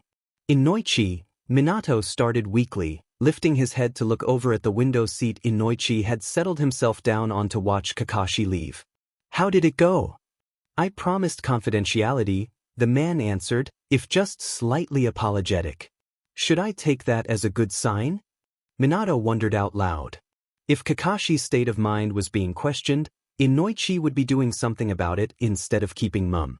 But then again, what had Inoichi decided as the outer limits of his evaluation, and how bad was bad before Kakashi needed assistance? Nothing specific, then just tell me your professional opinion, the blonde insisted. Inoichi considered his wording with a thoughtful hum before finally speaking. He was very vague the whole time, that boy, but from what we've talked about, I know that Kakashi is mentally sound. As a shinobi, that boy is as stable as you or I. He is haunted by the suffering of war and death, but he is determined to fight it through it to achieve peace. Is adamant about ending the war for the future generations, Inoichi accentuated pointedly, and his death would not help him achieve this. That is something you don't have to worry about. Minato let out a sigh in relief, but Inoichi wasn't finished yet. Kakashi has seen too many horrors to be still considered a young child. His eyes are dyed with the sight of blood, their weary eyes that speak of death and lost innocence. Kakashi started this career at a young age. Too young, perhaps, for him to already reach this stage, but it happens to all of us sooner or later, Inoichi said, his own eyes echoing what he described. Minato was certain his own were no different. I believe some of the fear you feel when you look at Kakashi is from underestimating the experiences he's endured. He may look like your other 13-year-old Chunin, but you have to remember he's not like them, he's almost as experienced as we are, and you have to adjust your mentality to consider him as such. Minato nodded thoughtfully. Everything Inoichi said had been helpful, but Minato couldn't help but want more. You mentioned that Kakashi is mentally stable and that he's not attempting suicide, but what about all those wounds I noticed? Ah, yes, those. Inoichi acknowledged before shaking his head slowly. Kakashi didn't say much to your suspicions of his self-harm. He denied it but wouldn't clarify their origins. The Yamanaka let out a sigh. If we give him enough time, he'll open up about it. The man looked over at Minato. Kakashi is your student, and I'm sure if you try, he'll open up to you more than he ever will for me. Minato let out a defeated huff at those words. But I have tried, the blonde insisted, and if anything, I think if I badger him any more, he'll only be more determined to push me away. Besides, after this affair, I doubt Kakashi's willing to trust me as much. That's what he got for trying to trick Kakashi, no matter how well-meaning it was. Inoichi let out a chuckle, shaking his head. Minato frowned in confusion as the other blonde enlightened him with a light smile on his lips. I think you sorely underestimate the importance of your presence to those children of yours. Kakashi adores you, I could tell right away. I doubt you could make him hate you. Inoichi got up from his seat with a cracking stretch of his back. He circled around where Minato sat, leaning on the armrest. Anyways, perhaps a more indirect approach might help, the man suggested. Kakashi's the type with an reflexive, I'm fine, on the tip of his tongue, ready for any occasion. Don't push him to talk. Hint at it, but don't push him. Keep the topic present in the background so that whenever he feels comfortable to talk with you about it, there will be a smooth segue between the topics, instead of an intimidating change in topics that he needs to hurdle over first. Minato nodded thoughtfully. Inoichi gave Minato a quick pat on the back for his efforts so far. Sometimes it'll take a while to get through to him, but you need to have patience. You have to show him that you're not making a fuss about it just because the problem is there, but because you actually care, and that no matter how long it takes, you'll never stop caring. And it'll be fine after that? Minato wondered with a small voice, hating how ignorant he was of these things. No, Inoichi said, quickly collapsing the feeling of hope that had only just started to climb its way up from the bottom of Minato's stomach. Just like there is no fit-all solution, any plans made have to be constantly evaluated and readjusted. The human mind is a fickle thing, the man concluded regretfully. Minato was waiting outside for Kakashi when the team finally exited the Hokage Tower after a formal promotion to Jounin class. The blonde grinned broadly and moved in to ruffle the teen's silver hair, mildly surprised Kakashi didn't dodge his reaching hand. Congratulations. Thank you, sensei, Kakashi replied. Sorry I couldn't make it to the actual exam. When I arrived back from my mission yesterday, the exam was already over. True to Inoichi's words, Kakashi hadn't pushed Minato away when he saw the teen next. There had been no dark storm brewing in Kakashi's eyes, nor any other signs of betrayal, when Kakashi met with Minato the day after Minato's scheme with Inoichi. There hadn't even annoyance or bitterness, but instead, the lightest dusting of fondness in Kakashi's tone when Minato finally dared to talk to him. Minato had left for his subsequent mission with a lightened heart, still heavy from not being able to do much, but lightened nevertheless knowing he was still allowed to help Kakashi. Don't worry about it, Kakashi said with a small smile on his lips. Besides, you're here now. Minato chuckled, scratching his chin. Well, compared to watching you take on other prominent Chunin, watching you receive the Hokage's formal blessings is quite lacking, he sulked good-naturedly. Your loss, Kakashi joked, but Minato could tell his whole heart wasn't in it. The two strolled down the street as Minato escorted the teen to where he'd promised was the best ramen he'll ever taste. Are you worried about something? Minato asked beside Kakashi, glancing at the teen from the corner of his eyes. The sky was darkened from the downpour of rain that had only tapered off earlier that day. Minato couldn't see the teen's face as well as he wished to under the dimming sky, but Kakashi's voice was telling enough. It sounded like he was lost in the road of his life, unable to choose the correct path to proceed down. Kakashi let the question linger for a couple more steps. No, he said finally, just wary about fate and things set in stone. Minato pet his head at the words, pondering over them in earnest. Things set in stone? Our destiny is decided by our own choices. Nothing is set in stone, Minato replied firmly, before turning to Kakashi to hear his response. Kakashi seemed to stifle a chuckle at his words, surprising Minato with the unexpected action. I meant what I said, Kakashi.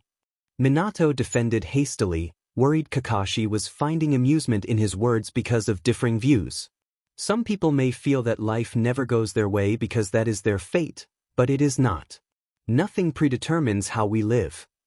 Minato was certain there was a grin under Kakashi's mask when the teen spoke next. I've heard the same thing before. Oh, from whom? Another blonde, with straight, unyielding ideals much like your own. He's a stubborn, knuckle-headed shinobi who never gives up on what he believes in. Kakashi leaned his head back and exhaled out a long breath. I could learn a thing or two from him. Minato didn't know who this other person was. The only other blonde Minato could recall Kakashi coming into contact with was in Noichi. He highly doubted Kakashi was talking about him though. What other blondes were there in the village? The whole of the Yamanaka clan, and a Konoha shinobi here or there, perhaps. Still, there was no one in that group who Kakashi knew. Or at least no one Minato had seen Kakashi spend any amount of time with. Well, if you don't believe me, you should believe him at least, Minato decided to reply with, still uncertain who this elusive he was. But if I can't determine he'll change his choices in life, can I still change his fate? The stress on the pronoun was an indication Kakashi was talking about another person this time. Really, when did Kakashi get to know so many people? Minato slipped his hands into his pockets, leaning forwards, bending until his gaze was near parallel to Kakashi's. Who are you talking about now? He asked curiously, trying not to show his burning desire to know. Minato had a sudden feeling these were the people who had been the cause of Kakashi's plummeting moods.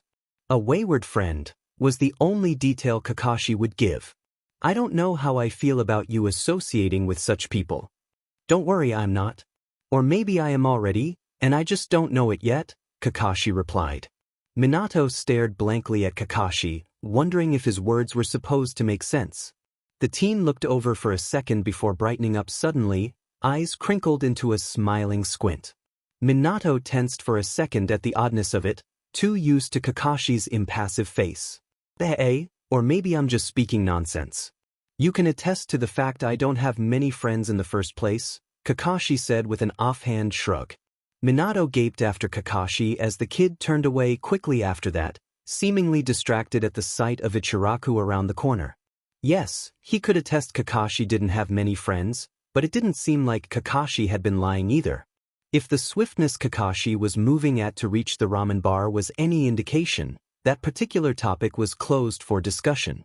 With a lengthy sigh, Minato strode after the teen's retreating figure. One day he would get all these secrets all out of Kakashi, he was sure.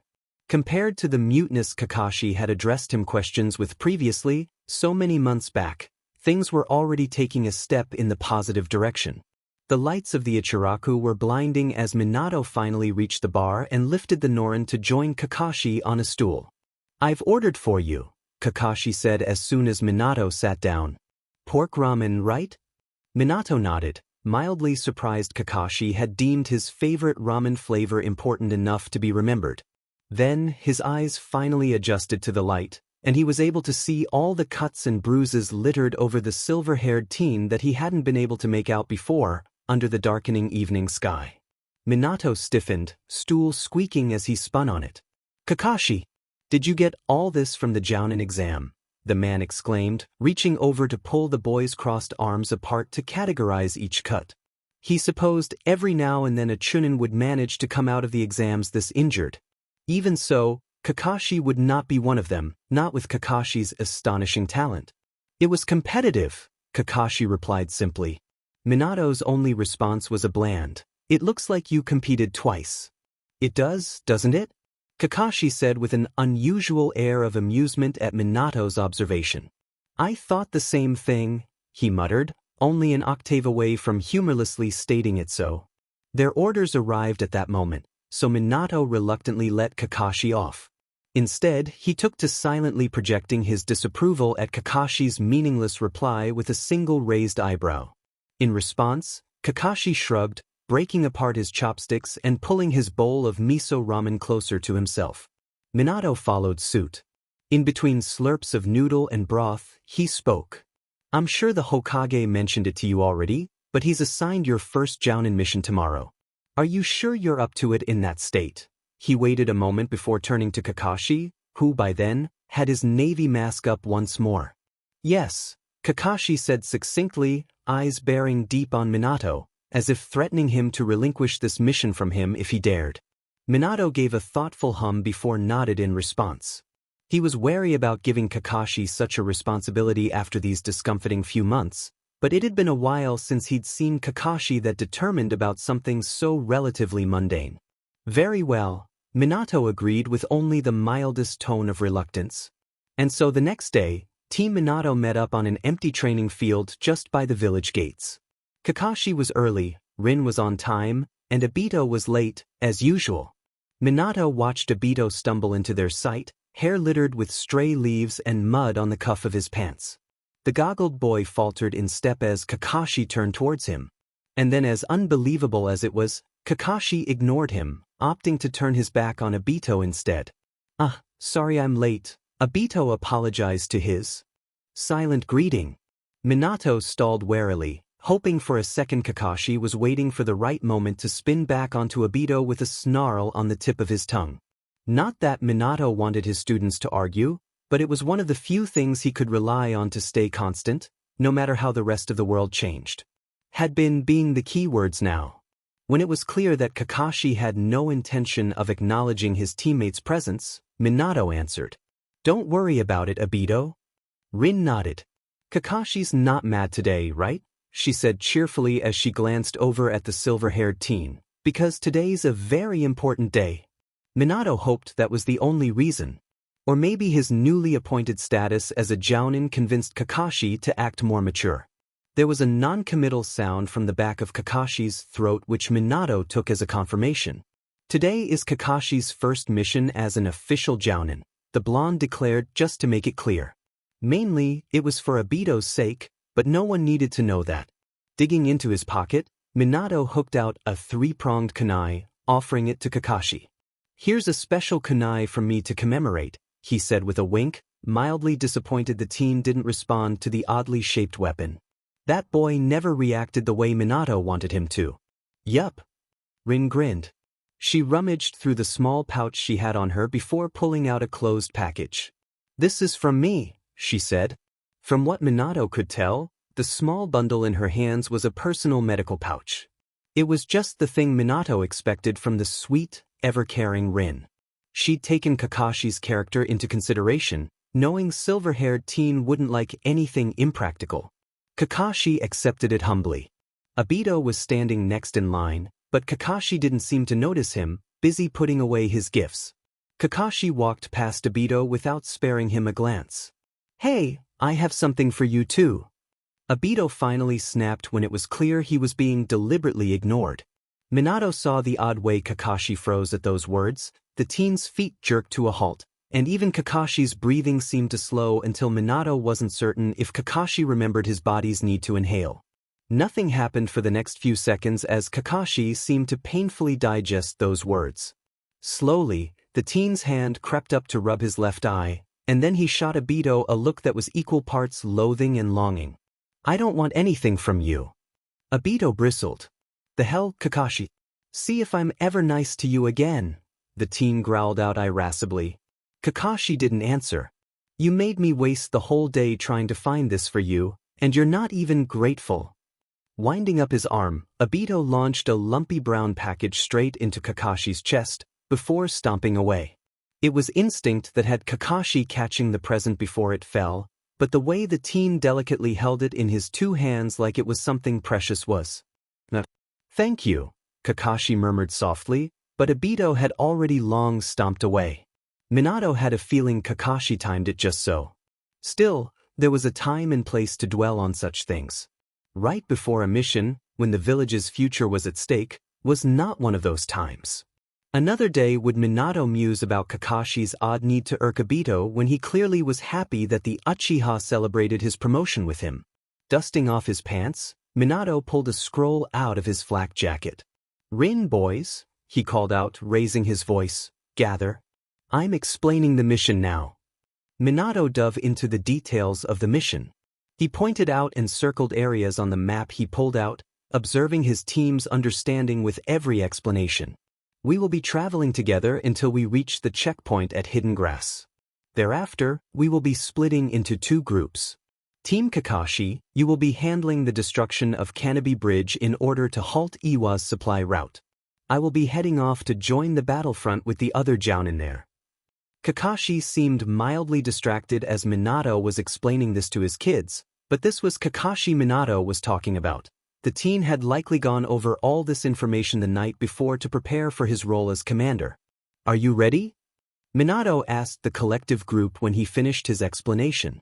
Sometime between Minato's briefing, Kakashi had replaced his tender hold on Obito's present with Minato's own.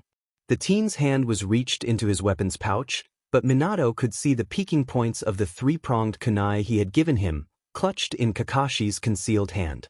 For what reason, though, Minato couldn't tell. "Yes, sir," the teen said, with his hand closed tight. Minato gave a nod. "Then let's move out." It wasn't long until the 4-man team passed the Fire Country border and into Hidden Grass. Hidden Grass was neutral land, stuck between Konoha and Iwa's war. The Konoha team had no worries of Grass Ninja attacking them, but IWA Ninja hidden around grassland was another story. They were cutting through a shaded forest, weaving under long-reaching branches and curling bushes, when Kakashi strolled up beside Minato, a soft, "There's roughly 20 enemies surrounding us," spoken to the blonde in the casual lull of someone merely discussing the weather. Minato wondered when Kakashi learned to act so calm. The kid was intelligent, but his utter need to prove himself worthy despite of his age made Kakashi unpredictably hot-headed in the prospect of battle. Minato half expected Kakashi to have declared he would take them all out himself already, and yet all the teen did was glance up at him as if awaiting orders. "Show me you are ready to be commander," Minato challenged. Kakashi discreetly led the group to a well-covered area by the roots of Hidden Grass gigantic trees. "They're likely Iwa's scouters," Kakashi reasoned logically. Minato had a feeling Kakashi was talking out loud. "For Rin and Obito's sake. If they meet a threat, they're meant to assess the situation and send back a runner while stalling the potential threat. We need to take them all down swiftly. Our mission will be in danger if even one manages to slip away." We had no time for mindless brawls. Kakashi turned to the 3, "That being said, Minato-sensei and I will take care of them.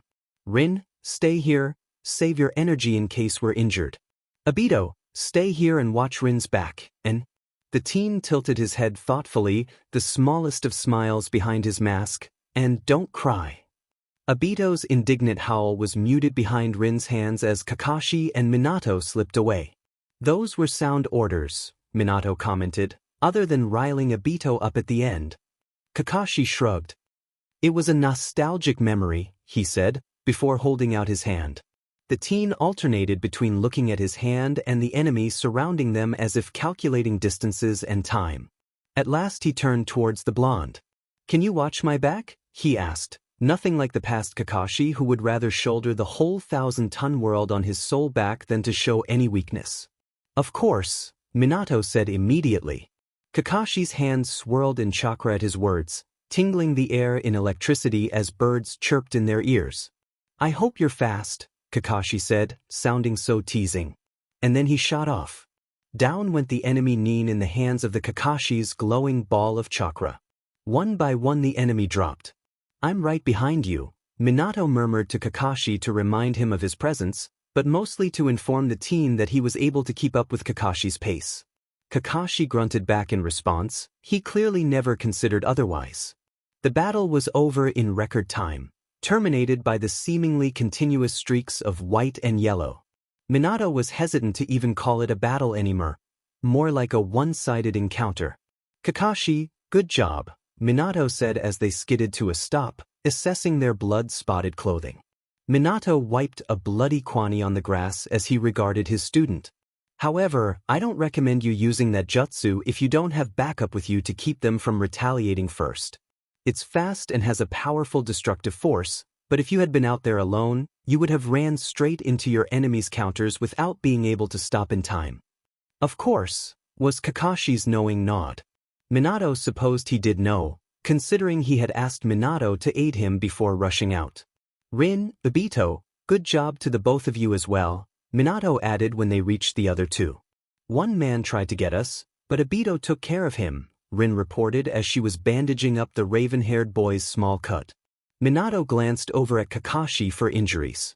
Blood dripped down Kakashi's right arm from under his short sleeve, though it certainly couldn't be an injury considering his shirt wasn't cut. Minato could only presume it was splatter from enemy wounds. Other than that, Kakashi looked fine. Obito nodded with a boasting grin. I'm Uchiha Obito. That man was nothing against me.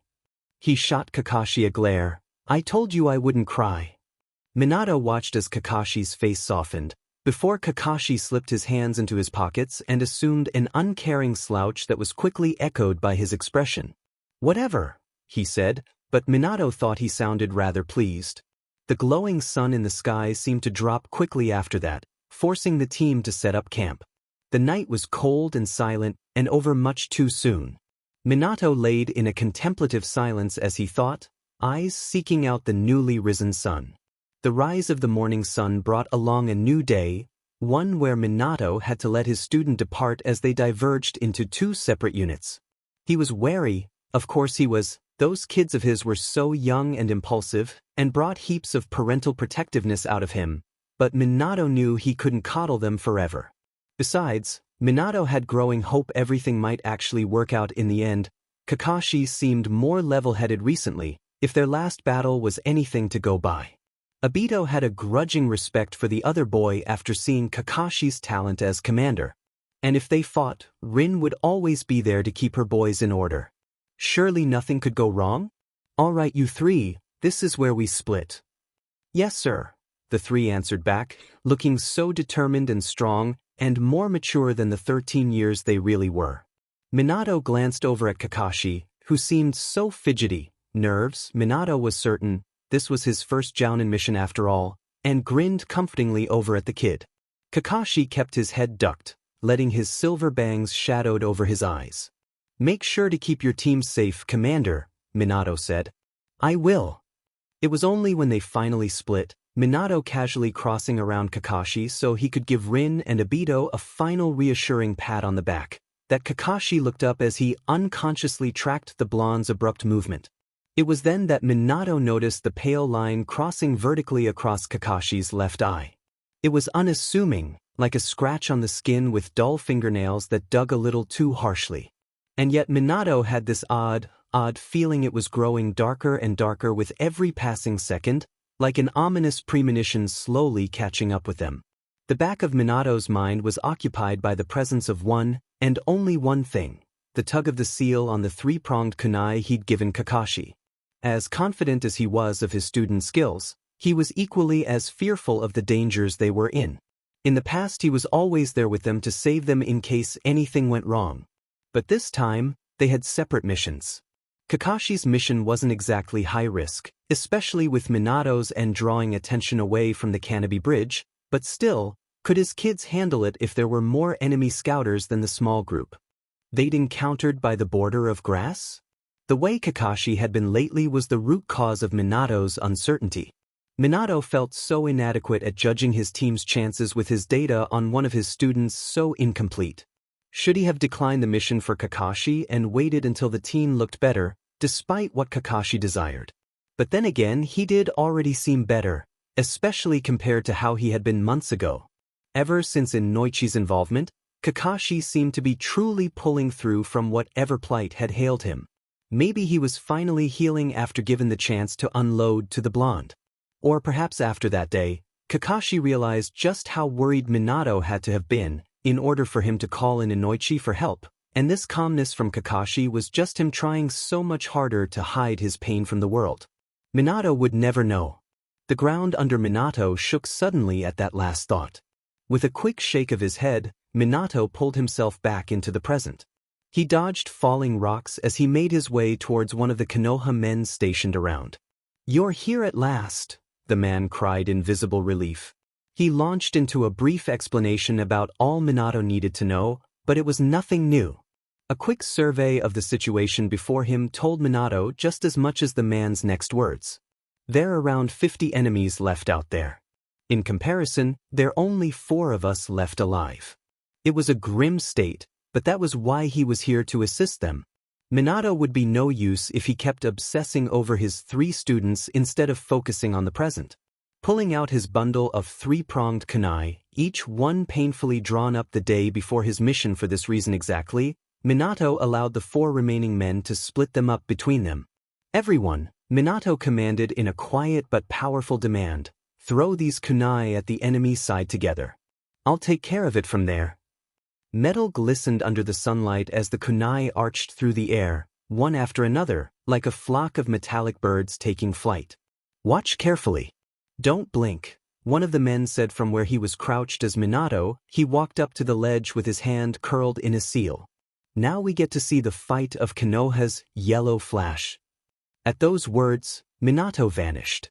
Knowing the moniker Yellow Flash was one thing, but no enemy lived long enough to be able to pass on the message that those special kunai the Konoha shinobi threw their way played any role in Minato's attack. As such, the kunai were overlooked as feeble attempts to intimidate the enemy. When they least expected it, Minato appeared. "Hey, Wadash." "What dash?" Minato weaved under hastily thrown weapons as he sliced his way through the horde of shinobi. No one had their chance to finish their sentences before the blonde turned their way. Where'd he dash? By the time they registered his presence near them, Minato already leaped to the next seal, striking each of them down with swift, precise cuts until no one was left. Within seconds, the other 4 Konoha shinobi rushed into action. "Neiri, Hodo, Utaki, spread out. Make sure that's the last of them," the 4th Konoha shinobi called out. It was only a little later, certain there were no survivors left alive to relay any information back to their village, that the men worked on clearing the battle area. Utaki struck up a conversation with Minato while they worked, visibly awed at the blonde's single-handed defeat. "It took a bit of work to modify," Minato was saying casually before he cut off mid-word. "Minato-san." Utaki probed hesitantly. With a shake of his head, Minato offered the man a smile before quickly dismissing himself. Over by the gruesome mess Minato had single-handedly caused, Minato sought out the apparent leader in charge of the remaining 4 men. Should we be expecting another wave of attack? Minato wondered. The man shook his head. "No, if our information is correct, this is their last line of defense in this area." The man surveyed the ground with narrowed eyes. "This territory is under our command now." A smirk twitched on his lip. "Not that we need it, but as long as they think this was our main objective, everything is under control." Minato contemplated this before he gave a nod. "Then, if that is all, please allow me to depart."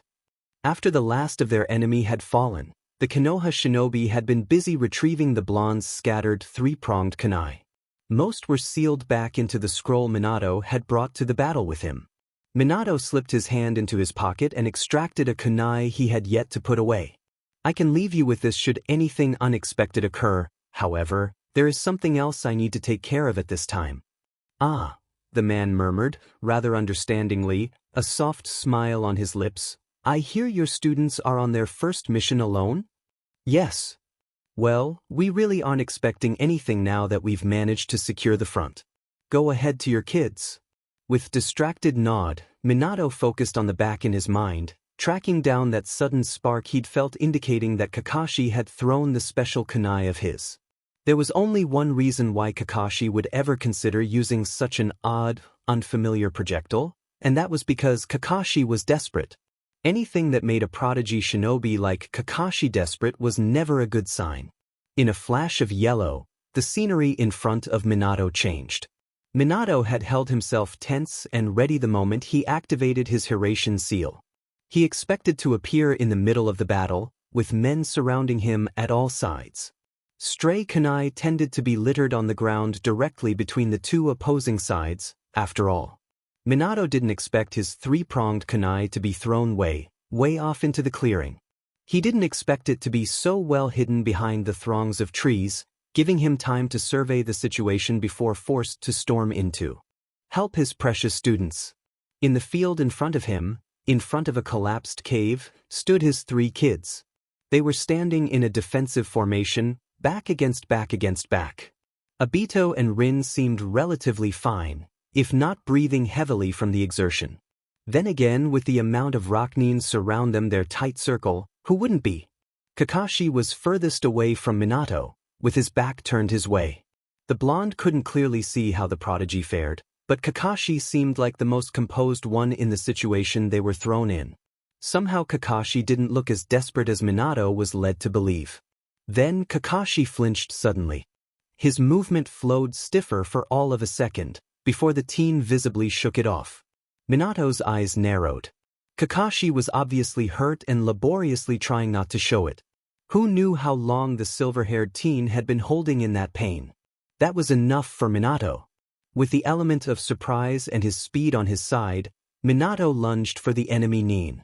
A cut to the throat brought 3 down, before the rest of them finally caught sight of Minato. Doton, Retsudo Tensho, one of them cried, slamming his hands onto the ground. The field shook and crumbled, forcing Minato to leap away from the trees as they crashed down around him. Still, that was no hindrance to Minato. Chakra surged down to his fingertips as Minato rushed through hand seals. Kaze no Yaiba. A gust of wind pushed the approaching Rocknin back, slicing biting slashes in each blast like invisible blades. With a flung kunai, movement hidden amidst all the dust, Minato was disappeared from sight. Before they could locate him, Minato already swung his leg and knocked out yet another Iwa nin with a solid, cracking kick to the neck. He spun in spot, jabbing another who was lunging for him. Minato launched the man backwards with a churka-enhanced punch, catching 2 with the thrown body, before relocating himself with the Hirashin. Lost from their view once more, Minato quickly dispatched another number of the enemy nin. It didn't take long for them to drop like flies after that, one after another, after another. There was a reason why Minato was considered a Hokage candidate. These grunts were nothing against him. Within moments, Minato picked off the last of the remaining rock ninjas, throwing them down on the growing heap on the floor with a careless flick of his wrist. "Sensei!" Obito cried out in relief. Now no longer trapped in by the enemies, the 3 kids moved out of their formation, hurrying over to where Minato stood. "Minato-sensei, what happened to your mission?" Rin questioned, ever the sensible girl. Minato gave her a warm smile. "Don't worry about that. I finished it up before I decided to come over to check up on you 3. There was a quiet snort from Kakashi as the teen strode past the right of group to pick up the stray 3-pronged kunai from where it was embedded on the ground. Somehow, Minato suddenly had a feeling Kakashi knew exactly what that kunai did, and knew Minato's appearance back with them was more than mere good timing on his part. Minato kept an eye on Kakashi's back as the kid carefully cleaned his present before storing it away, so much more delicately than one would for a carelessly thrown weapon. Yes, Minato decided, Kakashi definitely knew. Casually, Kakashi wandered off, keeping a suspiciously odd distance between Minato and himself. The blonde frowned when Kakashi turned again, head continuously tilted off to the side. It suddenly occurred to Minato that Kakashi had yet to face him head-on this entire time, always pivoting his body so that Minato stood by his right side. "Kakashi," Minato ordered, beckoning the boy with one hand, "come here for a second." The teen stilled. Slowly, ever so slowly, Kakashi spun on his heel. When Kakashi faced him, Minato could finally see what was wrong. Kakashi's hite was pulled down into a tilt, covering his left eye. Perhaps if that was all, Minato wouldn't have frozen as rigidly as he did. The problem was, the blue cloth of the headband was so much darker than Minato remembered it to be. It was saturated in blood. What happened? Minato demanded immediately, eyes burning on his young jounin. "Nothing," Kakashi answered defiantly. Beside Minato, Obito flinched at the sight of Kakashi. You got injured? When did anyone cut you? Obito cried out in horror, his own two eyes wide with surprise. I didn't notice anything. The Uchiha hunched his shoulders, hand pressed on his head to think. Minato could tell that no matter how hard the teen thought, he couldn't remember when Kakashi was hurt. That was interesting to note. Had Kakashi been that good at hiding his wounds? Even in heat of battle? Rin rushed up to Kakashi without another word, one hand already rummaging through her medical pouch. The silver-haired Jounin twisted to dodge her. Where Rin had failed, Minato tried, reaching out with long finger towards the tilted headband. Minato felt the wet, oozing warmth of soaked blood, and saw the peeking jagged ends of a deep, unforgiving cut when he neared, stalling him in shock long enough for Kakashi to jerk his head back. Don't touch, Kakashi hissed, whether in pain or annoyance, Minato couldn't tell. Kakashi shook his head clear, before taking control of his voice once more. I'll deal with it later, we haven't finished the mission yet, he offered in a calmer tone. Kakashi, Minato started. The teen cut him off with a bark of, I'm commander. This is my mission. My word is law. Minato couldn't complain, he was the one who appointed Kakashi as the commander after all. Alright, fine. Tell me what happened along the way, Minato said instead, challenging Kakashi to deny him that. The teen didn't bother to answer, leading the way to the bridge in large, determined strides that had the other two Chunin racing to catch up. Kakashi seemed eager to escape. Something. Perhaps it was the scene that had so nearly downed his teammates and almost caused failure for his first ever Jounin mission. Whatever it was, Kakashi seemed so eager to leave and never lay eyes on that crumbled cave ever again. When Minato was starting to get the impression that Kakashi was trying to escape not only the cave, but his questioning as well, the boy turned towards him, never breaking stride. There were complications, he said vaguely, not that Minato hadn't already seen for himself. We took care of it. Obito cut in, drawing Minato's attention. I mean, at the end, when there were like 100 guys out there, we wouldn't have made it without your help, sensei, but everything before we handled amazingly. Roughly 15, Kakashi corrected idly, shooting Obito a dry glance. Don't exaggerate. The Uchiha huffed and crossed his arm. Behind Minato, Rin shook her head before softly explaining what had truly happened, filling in the blanks that came with the Uchiha's embellished and over-exaggerated tale. She explained, regrettably, how she had been kidnapped while Kakashi and Obito had been distracted, though Minato had a feeling she truly meant when Kakashi and Obito had been fighting. Obito happily jumped into the tale whenever he could, cheering about his own moments. I took care of one of those guys by myself. He was so close to hitting me, but I beat him in the end. All by myself. The second guy, I was close. But anyways, I was still awesome. And then we got into the cave where they held Rin, and kicked some butt. Minato looked at Kakashi, who was strangely quiescent throughout the whole debriefing. Nothing to add, Commander? Minato asked, reminding him of his role. Don't you want to tell us the truth before Obito decides to claim credit for all the fights? Minato added jokingly as Obito whined beside him. A dark gray-blue eye flickered towards him, held Minato's gaze for a short minute, before Kakashi squeezed it shut. The truth, he scoffed. Minato didn't like that tone. What wrong with the truth? The blonde asked. There was another long pause. The truth was that I watched him hit Obito, the teen finally confessed, painfully and slow. I watched Obito get hit. But Kakashi looked away, but not before Minato saw his glassy, unfocused eye. Eyes that reminded the blonde so much of the teen when Minato first recalled realizing something was wrong with Kakashi. I was prepared to let him die. Minato held himself back from reacting to those words, desperately withholding judgment before Kakashi could explain his reasoning to him. He knew Obito's naive behavior tended to irk Kakashi, if their constant bickering was any indication, but die was not a word the teen casually threw around. There had to be something deeper to it than that. Beside him, Obito was yelling. Prepared to let him die? Let who die? What the hell, Kakashi? You better not mean me, you BC. No. Rin was crying. Between the two boy, when it was clear Kakashi had nothing more to say to them. That's not true, Obito, Rin placated, eyes urging Kakashi to speak up and clear the misunderstanding. Kakashi worked together with you to finish off that guy who kidnapped me, remember? Kakashi wouldn't have worked with you if he wanted you dead. Obito huffed but stopped shouting.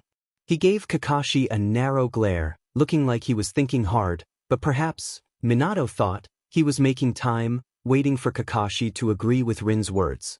Kakashi only looked away from them, eye glued on the ground, the sky, the trees beside them, everything but the group itself. I guess so, Obito finally acknowledged, kicking a stray pebble at Kakashi, watching as it bounced off the other boy's leg in his small act of vengeance. Geez, Bakakashi, pretending you're heartless doesn't make you sound cooler, you know? Just more of a JRK. Don't tell me that's why you've been a JRK all these years. Kakashi gave a chuckle at those words, low and short. Minato wished he could delude himself into naively accepting Obito's assumption, or to think that Kakashi's chuckle was much, much happier than it sounded. Because if he was honest with himself, Kakashi sounded more like he was choking back a sob, and Minato didn't know if he wanted to hear Kakashi's real reasons after all. The crumbling remains of Canopy Bridge was a consoling sight to Minato. Or rather it should have been, signaling the end of his precious student's first solo team mission. However, the sight held nothing but uncertainty, for even after this crucial mission was over, there still was heaps upon heaps of questions and problems that had yet to be solved. If he was honest with himself, Minato was afraid of solving them, fearful of the conclusions it would lead to. Minato took advantage of Obito's obvious infatuation with Rin, letting the two of them wander slightly ahead as the four of them made their way back to Konoha. Minato fell into step with Kakashi. Sometime over the night it took to reach the bridge, Kakashi had replaced his saturated headband with a clean, washed one that thankfully lacked the stomach-curling scent of dank, drying blood. With Minato walking so grimly beside him, eyes burning holes in the back of Kakashi's head, the silver-haired teen could understand what he wanted before he even spoke. Kakashi started talking before Minato could figure out a way to bring up the topic without seeming too abrupt. It's not like I wanted Obito to die, Kakashi began firmly, though it sounded like he wasn't certain why he was explaining himself. But I didn't step in to assist him either. I stood and watched Obito fight alone. I wanted him to determine the outcome of his own future. There was a pause, and then Kakashi's voice slipped into a hushed murmur, so disbelieving in the words he spoke next, even though he was the one saying them himself, and yet I couldn't stop my body from moving and stopping the final fatal blow. There seemed to be a story behind Kakashi's words. A story only Kakashi himself knew, as he offered Minato nothing but fragments and fragments of an incomplete puzzle compiled with so many holes that the overall picture was nothing but a fool's dream. Hesitation, Minato proposed, trying to fill in the gaps with anything he could scour up. Eventually, he would hit something close, something that would have Kakashi offering more pieces. It's instinctive to falter at the sight of a close one injured. It's not something we ever think about, and suddenly bombarded with the idea we might have to live without them makes us hesitate in a momentary panic. You were scared. Kakashi pondered the excuse Minato provided him with. Scared, the teen repeated. Weren't you? Minato asked, faintly hoping Kakashi would just say, yes, so that he could stop worrying about things that made his head spin and heart clench in anxiety for his precious student. Scared. Kakashi contemplated the idea much more profoundly than Minato intended the question to be. I suppose. In a way, the teen finally answered. I was scared of what would happen to Obito. Scared of what he would become. Minato tried to make sense of the odd wording, because Kakashi had a reason to say it the way he did, didn't he? Become? Another name on the memorial stone, you mean? The blonde clarified. Kakashi looked past Minato's broad shoulders, staring into the trees beyond, remembering another forest in their home village that housed a sleek black stone with names upon names carved on its face. A name discarded on the stone, the teen spat bitterly. Minato took in Kakashi's angry words with a frown. Discarded? They may no longer have use for their names anymore, but it is hardly discarded.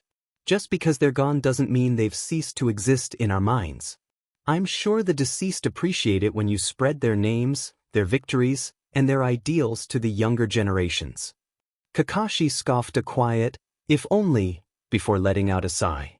"I was prepared to let him die for the world to prosper," Kakashi breathed out, not even paying Minato any heed anymore. He seemed deep inside himself, talking out lingering whispers meant for no ears but his own. "I wasn't planning to interfere. But in the end, it seems I am driven by an idiot's nindo, even if the idiot doesn't believe in it himself anymore." Minato didn't know who this idiot was, but he didn't like the hush way Kakashi was talking. The way he seemed to waver in the wind, like he could dissolve into wisps of untouchable haze from the slightest gust and be lost from them forever. "In the end, you saved Obito, and that's all that matters, isn't it?" Minato replied softly. Kakashi hummed thoughtfully, before allowing his head to dip into a small nod. "In the end, Obito is still the Obito I remember. I can't fault him for things yet to come, for things I won't allow to occur again." There was something mystifying about that sentence, but underneath the baffling confusion, Minato saw one brightly glowing fact that overshadowed it all. Minato smiled softly. "You care a lot about Obito." They'd grown so quickly over the years, from classmates, to teammates, to friends, to family. "Yes," Kakashi agreed without a pause. "Then don't say you would have watched him die. We are not alone for a reason. If Obito is dying, save him and never give up on him. That's what friends are for. Those who disobey the rules are trash, but those who abandon their friends are worse than trash." "That's right," Minato agreed, surprised at the words that seemed so reminiscent of something that would have come out of Obito's mouth than Kakashi's own. "I didn't give up on him," Kakashi told Minato. "Or rather, he was still talking to himself. But he gave up on me. But maybe that was my fault. I didn't show him I cared until it was much too late." Talking to Kakashi was an art form these days, trying futility to make sense of everything that didn't, and still be able to answer the teen with meaningful responses. "It's never too late for anything," Minato said. "It's better late than never," to which Kakashi nodded understandingly. "Kakashi, be sure to have your eye checked, all right?" Rin said before she left for home. Kakashi nodded wordlessly at her as the Konoha gate guards waved him off after checking his identification. Obito bumped into the other teen as he scrambled past. "I'm heading home too." "You're taking care of the report, right, Commander?" the Uchiha goaded, giggling at the thought of Kakashi stuck with the task, while he was free from the laborious horrors of paperwork. "When you lead a team of your own, you'll be taking care of the report as well," Minato lectured playfully. Yeah, Obito laughed, skipping off. "See you tomorrow, sensei." "See you." Minato let himself chuckle out loud at Obito's antics, before he turned back to his remaining student. Kakashi was quiet, staring at Obito's retreating back with a wavering look of relief, blinking rapidly like he was trying to convince himself the reality of the sight before him. He stood an hour of a minute too long with his eyes latched on the empty space Obito had occupied minutes before. "Are you feeling all right?" Minato asked softly. The boy shook his head. "I've dreamed about this," Kakashi said quietly, "but I always wake up by this point." "You're awake now." "Am I?" The boy wondered distantly. There was nothing of belief or disbelief in his voice, only the undertone of someone flowing with what he was given. The teen rubbed a gloved hand across his forehead, before kneading his knuckles in slow circles around his temples. "I need to think," he said at last to Minato's silent scrutiny. "I need to plan." Without dismissing himself, the teen wandered off. Minato frowned at the direction he was heading. "Wrong way, Kakashi." "I live that way," the boy said dully, waving a hand vaguely. "Towards his apartment." "Shouldn't you be heading towards the hospital?" Minato said pointedly, staring at the tilted headband Kakashi had tried his hardest to make them forget about. "I have a report due." "That can wait," Minato cut in. "It has been days since your eye was injured, and you still haven't let any of us treat it." "I took care of it myself." Kakashi trying too hard resisting such a simple thing. What was wrong with his eye that he was so adamant not to let Minato see? "Let me see your eye," Minato demanded. "No." Minato couldn't understand the problem. Was Kakashi afraid Minato would pull him out of duty if it turned out Kakashi was half blind? Was Kakashi afraid how it would affect his shinobi career? But that was ridiculous concern since greater shinobi had dealt and overcome losses in function and mobility more extensive than this. It was bleeding, Kakashi, Minato pointed out helplessly, wishing he knew the workings of Kakashi's intricate mind. How badly cut was it? Let me make sure it's not infected at the very least. It is fine. It'll be stitched up, was the only response Kakashi would give him, unyielding as he refused to break from stride, mulishly continuing his way home. He cut through and used training grounds to speed up his journey. Minato kept up with his every step. Bye you. It will be stitched up, so don't worry about it. Once more Kakashi was throwing that unsolved mystery into Minato's face. Mysteriously stitched up wounds that were the work of nobody Kakashi could name? Minato still didn't have the answer to that. At least this time Kakashi wasn't lying about stitching it up himself. At least let me see it. Kakashi, Minato begged relentlessly, trailing after the teen, I need to see if your eye is all right. Is it still usable? Is it still there? Minato shot forwards, catching up behind him. Kakashi, have you even looked at it yourself? Do you know what's left under your headband? Minato couldn't be too certain what, but something of the words he'd said had Kakashi suddenly stumbling in place. A small hand started to jump to his headband only for it to lower down before he could reach it, muscles visibly twitching as he forced his wayward arm to obey. I know what's underneath, he finally said. You sound uncertain. It's, Kakashi swallowed, words falling with it. His hands sought out his headband once more. It's probably still there, the teen said slowly, and perhaps it was only speed that held the sentence back from wavering through every syllable. Minato didn't like the sound of that. Kakashi, let me see it. But by that time, Kakashi wasn't listening anymore. His eyebrows were knitted as he slouched in spot, looking ever so much like he wanted to just curl up and forget the world. I can't escape my future, Kakashi murmured to himself, staring into his scratched-up hands, littered with so many more grazes than Minato remembered from the day before.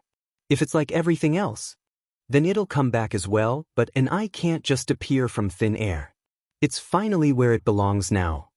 Kakashi's narrowed eye was so unrestrained and lost, he finally looked like the kid he was supposed to be. For once, Minato hated to see Kakashi act his age, not under these circumstances. Minato took a hesitant half-step closer to Kakashi, hoping it wouldn't startle the distraught teen. There can't be three of them, Kakashi wondered, fear leeching his words, so quiet Minato had to strain to hear. Then will I take his? Rob his? Kakashi leaped towards Minato in a fit of motion, hands clamped on the blonde's sleeves. Where's Obito? The boy demanded like a jolt of lightning, before he frantically pulled away once more.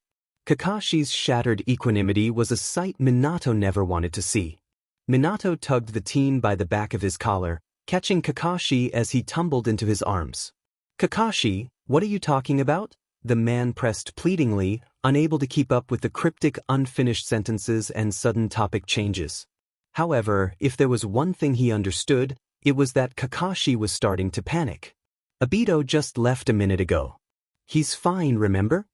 Minato tried to placate. All Kakashi did was rub his covered eye with the palm of his hand, vigorously as ever. Just let me see it, Minato commanded, no mood for disobedience, not after the unbridled anxiety in Kakashi's voice. He settled the kid on his lap, pulling him close, trapping Kakashi from escape. Kakashi, Minato murmured soothingly, whatever it is, we'll take care of this together, so let me in on what's wrong. Please. Kakashi finally closed an unsteady hand around a fistful of Minato's flak jacket, his other gripped onto the lowered end of his tilted headband. Then, in one breath the headband was abruptly pushed up. In another, his eye was opened.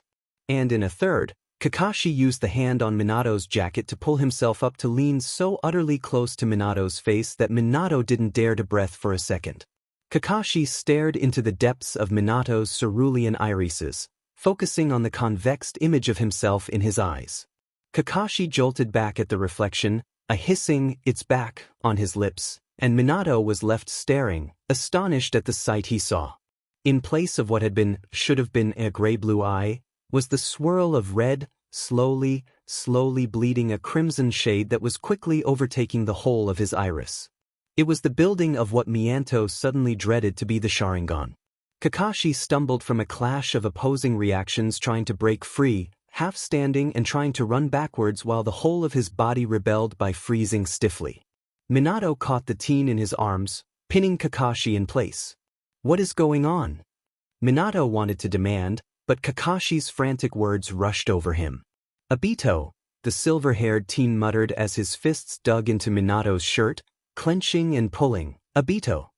And suddenly, as illogical as it initially and still sounded, Minato understood Kakashi's abstruse babbling at last. Kakashi had Obito's eye.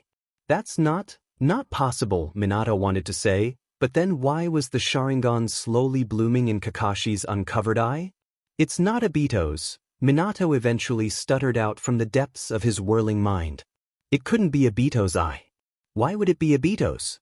Obito was safe and sound at home, finishing the mission with scrapes and bruises and cringing cuts, but none that had marred his face, let alone his precious clan's eyes.